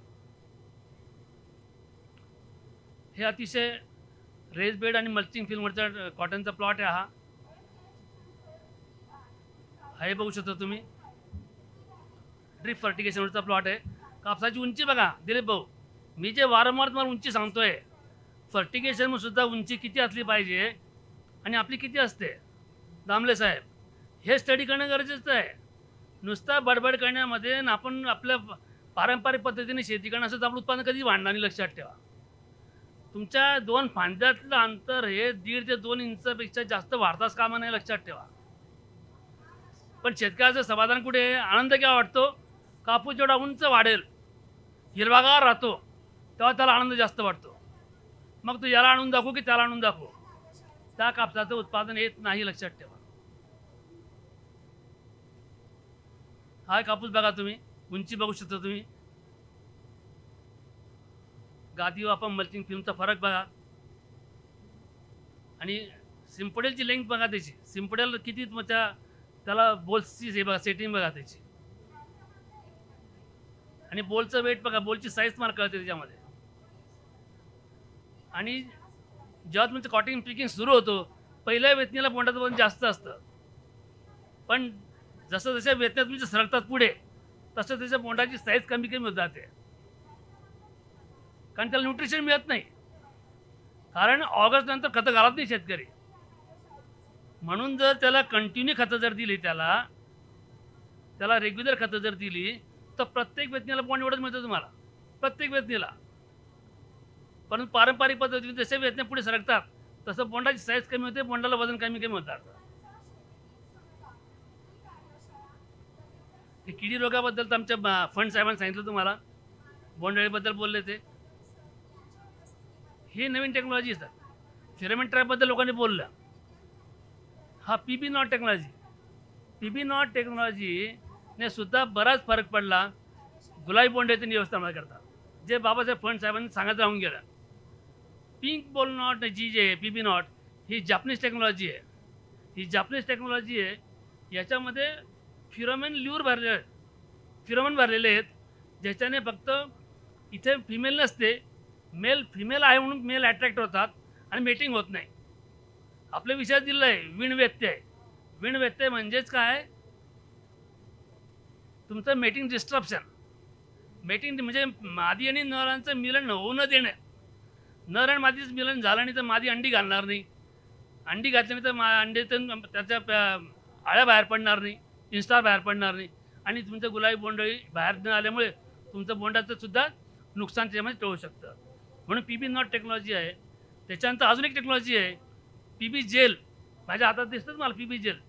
हे PB जेल टेक्नॉलॉजी जर्मनीची टेक्नॉलॉजी आहे. याच्यात जेलमध्ये सुद्धा याच्यात वापरलेलं झालं आहे. याच्यात जेलमध्ये सुद्धा जे PB नॉटमध्ये आपण फिरोमेन वापरलेलं आहे, तोच फिरोमेन PB जेलमध्ये आहे. हे तुम्हाला दर महिन्याला वापरावं लागतं. तुम्हाला हे 5 बाय 3 मीटर अंतरावरती तुम्हाला लावावं लागतं. तुम्हाला दर महिन्याला असं ठिपका द्यावा लागतो तुम्हाला, वरच्यापासून 3ऱ्या 4थ्या फांदीला. त्याच्याने नर मादीचं मिलन होत नाही. सेम टेक्नॉलॉजी आहे. डॉक्टर माई साहेब येऊन गेले प्लॉट बघायला. डॉक्टर माई सरांनी सुद्धा आमच्या जळगाव जिल्ह्यातले कापसाचे प्लॉट पाहिले आणि त्यांनी ॲप्रिशिएट केलं. त्यांनी शेतकऱ्याची चर्चा केली. आमचं कॉटन मिशन 2.0 मध्ये सुद्धा आमचं हेच आहे की रेनफेड कॉटन जो असेल, जो शेतकरी कोरडवाहू कापूस लागवड करेल त्याला एकरी 10 क्विंटल कापूस उत्पादन मिळवून देणं, आणि जो शेतकरी बागायती कापूस करेल ठिबक सिंचन पद्धतीवरती त्याला एकरी 20 क्विंटल कापूस उत्पादन काढून देणं. हे टेक्नॉलॉजी अगदी रिफाईन केलेलं आहे आणि मी डेव्हलप केलेलं आहे टेक्नॉलॉजी. हे इनोव्हेटिव्ह अप्रोचचे रिझल्ट मला दाखवतो मी. मेथडॉलॉजी हे ते फ्लॅट लँडवरती लागवड केली होती, सपाट जमिनीवरती, सपाट जमिनीवरती लागवड आहे. हा गादी वाफा पण विदाउट मल्चिंग आहे आणि गादी वाफा विथ मल्चिंग आहे. याच्यावर रिझल्ट बघू आपण. रिझल्ट बघा. फ्लॅट लँडवरती drip irrigation fertigation same treatment 14.5 quintal उत्पादन मिळालं, 14.7 क्विंटलचं. Raised bed without mulching 16.2 quintal उत्पादन मिळालं आणि रेस बेड विथ मल्चिंग जे आहे 18.9 क्विंटल उत्पादन. डिफरन्स बघा. 14.7, 16.2 आणि 18.9. म्हणजे ही टेक्नॉलॉजी स्टॅटिस्टिक अनालिसिस केलं तर हायली सिग्निफिकंट आहे.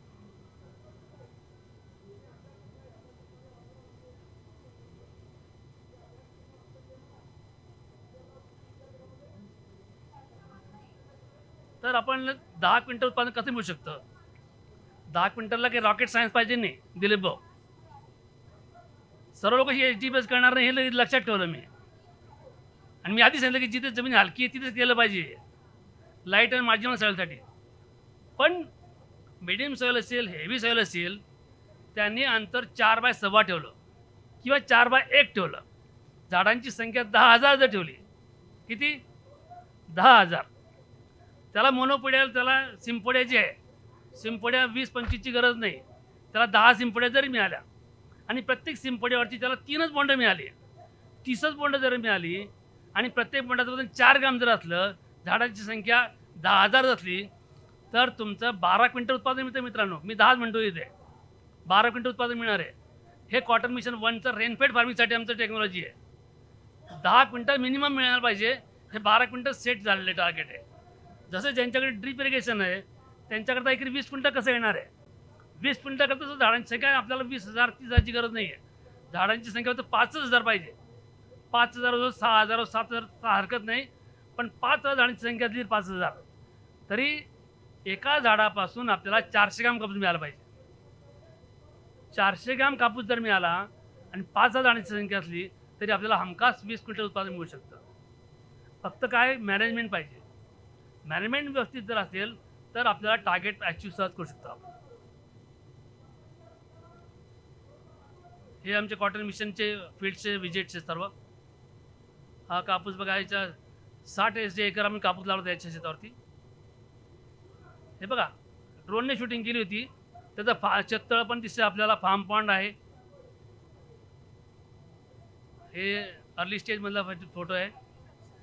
हे बघा कापसाची शेती त्याची. हा पूर्ण कॉटन मिशन 2 मधला बरं फोटो आहे. वरून ड्रोनने केली ती शूटिंग आपण त्याची. हे बघू शकतो आपण.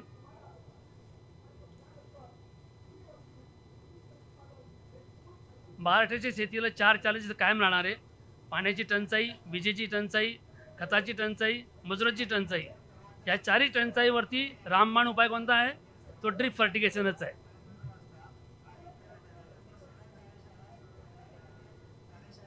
हा HDPS कॉटन आहे.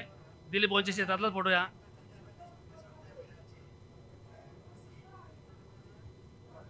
HDPS कॉटन आहे.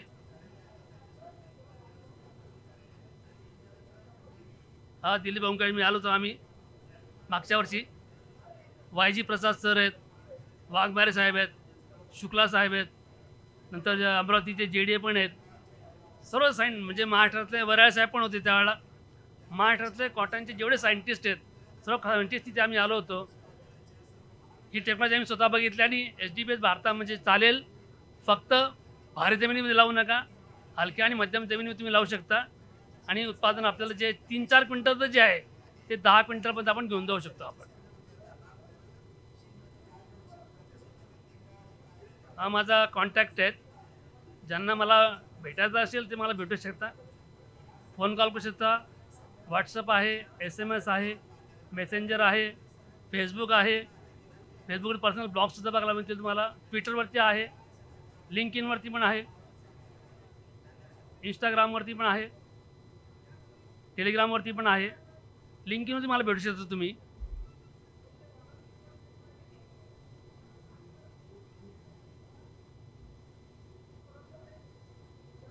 थँक्यू.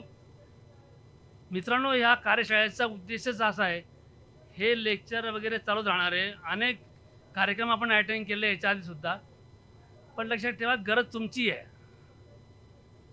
15 मिनटं 20 मिनटं अर्धा तास 1 तास इकडे तिकडे पेक्षा तुम्ही इथून काय घेऊन जाणार आहे घरी? आज तुम्ही आले कशासाठी होते? तुम्ही इथे आले कशासाठी होते आणि आज तुम्ही इथून घेऊन काय जाणार आहात? आणि जे काय घेऊन जाणार ते तुमच्यासाठी घेऊन जाणार, लक्षात ठेवा, माझ्यासाठी नाही. म्हणून इथून कापूस कार्यशाळेमध्ये हे ॲग्रोव्हिजनचे उद्देश काय आहे? ॲग्रोव्हिजनचे जे रवी बोरटकर साहेब आहेत आणि डॉक्टर सी.डी. माई साहेब आहेत, त्यांचा उद्देश हा आपल्या राज्यातल्या कापसाच्या शेतकऱ्याचं उत्पादन वाढणं हा आहे. इथे लोकांना जमा करणं हा नाही आहे, लक्षात ठेवा. म्हणून सांगितलेलं तंत्रज्ञान नीट समजून घ्या. काही प्रश्न समजले नसतील, मुद्दे समजले तर त्याची चर्चा करा. शंका असेल तर विचारा. जोपर्यंत शंका विचारणार नाही तोपर्यंत तुमचा आत्मविश्वास वाढणार नाही. मनातल्या शंकांचं निरसन करून घ्या. जोपर्यंत तुमच्या शंकाचं निरसन होणार नाही तोपर्यंत तुम्हाला आत्मविश्वास वाढणार नाही. आणि आत्मविश्वास आला नाही तर तुमचं उत्पादन कधीच वाढणार नाही, लक्षात ठेवा. म्हणून तुमच्या कापसाचं उत्पादन वाढण्यासाठी सांगितलेल्या सर्व गोष्टीचं तंतोतंत अवलंब करा. काही अडचणी असेल, शंका असेल तर मनामध्ये माझा फोन नंबर लिहून घ्या, मला केव्हाही फोन करा आणि सर्व शंका समजून घ्या, प्रश्न समजून घ्या, अडचणी असतील विचारा आणि जास्तीत जास्त उत्पादन मिळण्याकरता तुम्हाला सर्वांना शुभेच्छा देतो. इथे मला आयोजकांनी मला आमंत्रित केलं, मला माझे विचार मांडण्याची संधी उपलब्ध करून दिली, त्याबद्दल आयोजकांचे सुद्धा मी आभार मानतो आणि तुमचे सुद्धा आभार मानतो. नमस्कार, थँक्यू व्हेरी मच. हो, एकच मिनटं सर, त्यांना त्रास नको ना. करा. धन्यवाद सर. सरांनी अतिशय सखोल आणि सुंदर अशा शब्दामध्ये HDPS टेक्नॉलॉजी तंत्रज्ञानाचा वापर करून विक्रमी कापसाचं उत्पादन आपल्याला कशा प्रकारे घेता येईल याविषयी सर्व आपल्या शेतकरी बांधवांना अवगत केलं. त्याबद्दल मी ॲग्रोव्हिजन फाउंडेशन 2024 तर्फे त्यांचे आभार व्यक्त करतो. आणि यानंतर आपल्यामध्ये उपस्थित प्रगतशील शेतकरी या ठिकाणी दिलीप भाऊ ठाकरे आपल्यासोबत उपस्थित आहे. आणि विदर्भामध्ये नव्हेच तर महाराष्ट्रामध्ये एक प्रकारची क्रांती त्यांनी या ठिकाणी घडवून आणलेली आहे.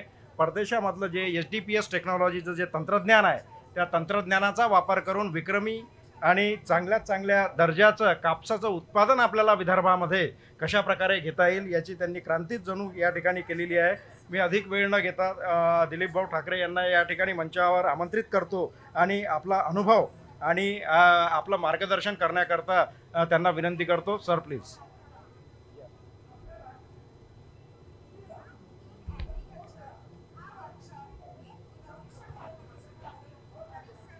मी म्हणजे जास्त वेळ नाही घेणार, कारण मी तुमचा शेतकरी प्रतिनिधी, म्हणजे तुमच्या समस्या मी समजू शकतो. जेवणाची वेळ झालेली आहे. कार्यक्रमाला उपस्थित मान्यवर आणि शेतकरी बंधूंनो, तुम्हाला माझा नमस्कार. मी हाय डेन्सिटी कॉटन जे सघन लागवड पद्धत आपण म्हणूया त्या पद्धतमध्ये गेल्या 9 वर्षापासून मी शेती करतो आणि एक विक्रमी उत्पन्न मी घेतलेलं आहे. म्हणजे सरासरी 15 क्विंटलच्या आसपास मी उत्पन्न घेतो, पण माझं 1 वर्ष असं येऊन गेलं की त्याला 18 क्विंटल मला एकरी उत्पन्न मिळालं. म्हणजे 15 ते 18 क्विंटल उत्पन्न येऊ शकते. किंवा आजही यावर्षीसुद्धा असे काही शेतकरी आहेत माझ्या परिसरामध्ये की ज्यांचा एरिया कमी आहे. अशा लोकांचं उत्पन्न जवळपास आजही 18 क्विंटलच्या 17 क्विंटल 18 क्विंटलच्या आसपास आहे.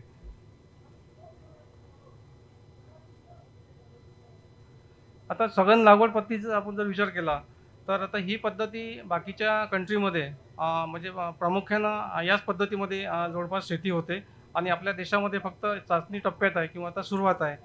आणि यामध्ये या पावसावर आधारित जो शेती आहे किंवा हलकी सॉईल किंवा मध्यम सॉईलचं आहे अशा शेतीवर आपण याचा म्हणजे पेरणी करून आपण त्याचं उत्पन्न चांगल्या प्रकारे आपण घेऊ शकतो. यामध्ये सगळ्यात महत्त्वाचे खालील घटक जे आहेत तर हे भूमिका बजावतात. योग्य हायब्रिड वाणाची निवड, योग्य झाडातील अंतर म्हणजे 2 झाडातील आणि 2 लाईनमधील योग्य अंतर, व्हॅक्यूम किंवा आता न्यूमॅटिक प्लॅन्टरद्वारे पेरणी, तणनाशक व्यवस्थापन, खत व्यवस्थापन, कीड आणि रोग व्यवस्थापन, वेचणी, कापूस सघन पद्धतीचे काही फायदे पण पुढे आपण सांगणार आहे. सघन लागवड पद्धती करायची असल्यास वाणाची निवड सगळ्यात महत्त्वाची ठरतं. लवकर येणारे वाण, साधारणतः 130 ते 40 दिवसात येणारे वाण आपल्याला यामध्ये लागवड करावं लागतील. शक्यतोवर बुटके झाड किंवा उबाट वाढणारे झाड, म्हणजे खूप जास्त फांद्या नसणारे झाड यामध्ये करायचं नाही. आणि दोन बोंडातील अंतर कमी असणारे वाण यामध्ये लागवड करायला पाहिजे. या टाईपचे हे जे आहे माझ्या शेतातले फोटो आहेत. आणि सगळ्यात महत्त्वाचं आहे की जे अंतर 90 सेंटीमीटर बाय 15 सेंटीमीटर, म्हणजे 3 फूट बाय अर्धा फूट या पद्धतीनं आपण लागवड करतो. आणि झाडाची एकूण संख्या 29,040 झाडं एकरामध्ये बसत आहेत. आता माझ्याकडे जॉन डियर कंपनीचं एक न्यूमॅटिक प्लांटर मी खरेदी केलं आहे गेल्या 7 वर्षाआधी. त्याची कॉस्ट जवळपास 6 लाखाच्या आसपास आहे. पण आता मी जरी न्यूमॅटिक प्लांटरनं पेरणी करत असेल, पण माझ्या परिसरात काही असे शेतकरी आहे की त्यांनी साध्या पद्धतीच्या पेरणी यंत्र विकत घेतलेले आहेत. साधारणतः त्याची 30 ते 35 हजार रुपये त्याची किंमत आहे. तर अशा पेरणी यंत्रांनी सुद्धा पेरणी होऊ शकते. एकदम ॲक्युरेसी येत नाही, पण साधारणतः आपलं 90% काम होईल असं या पद्धतीनं होते. किंवा आपलं हे प्लांटर घेणं काही शक्य नाही आणि त्याचं मेंटेनन्स पण पुढे खूप जास्त भारी असते किंवा आता साधारण शेतकरी नाही करू शकत. तर साधारण आपण जे साध्या ज्या आपल्या पेरणी मशीन आहेत त्या मशीननं पेरणी करावी. आता याचं वीज म्हणजे साधारणतः याचं तणनाशकाचं नियोजन मी करतो आहे.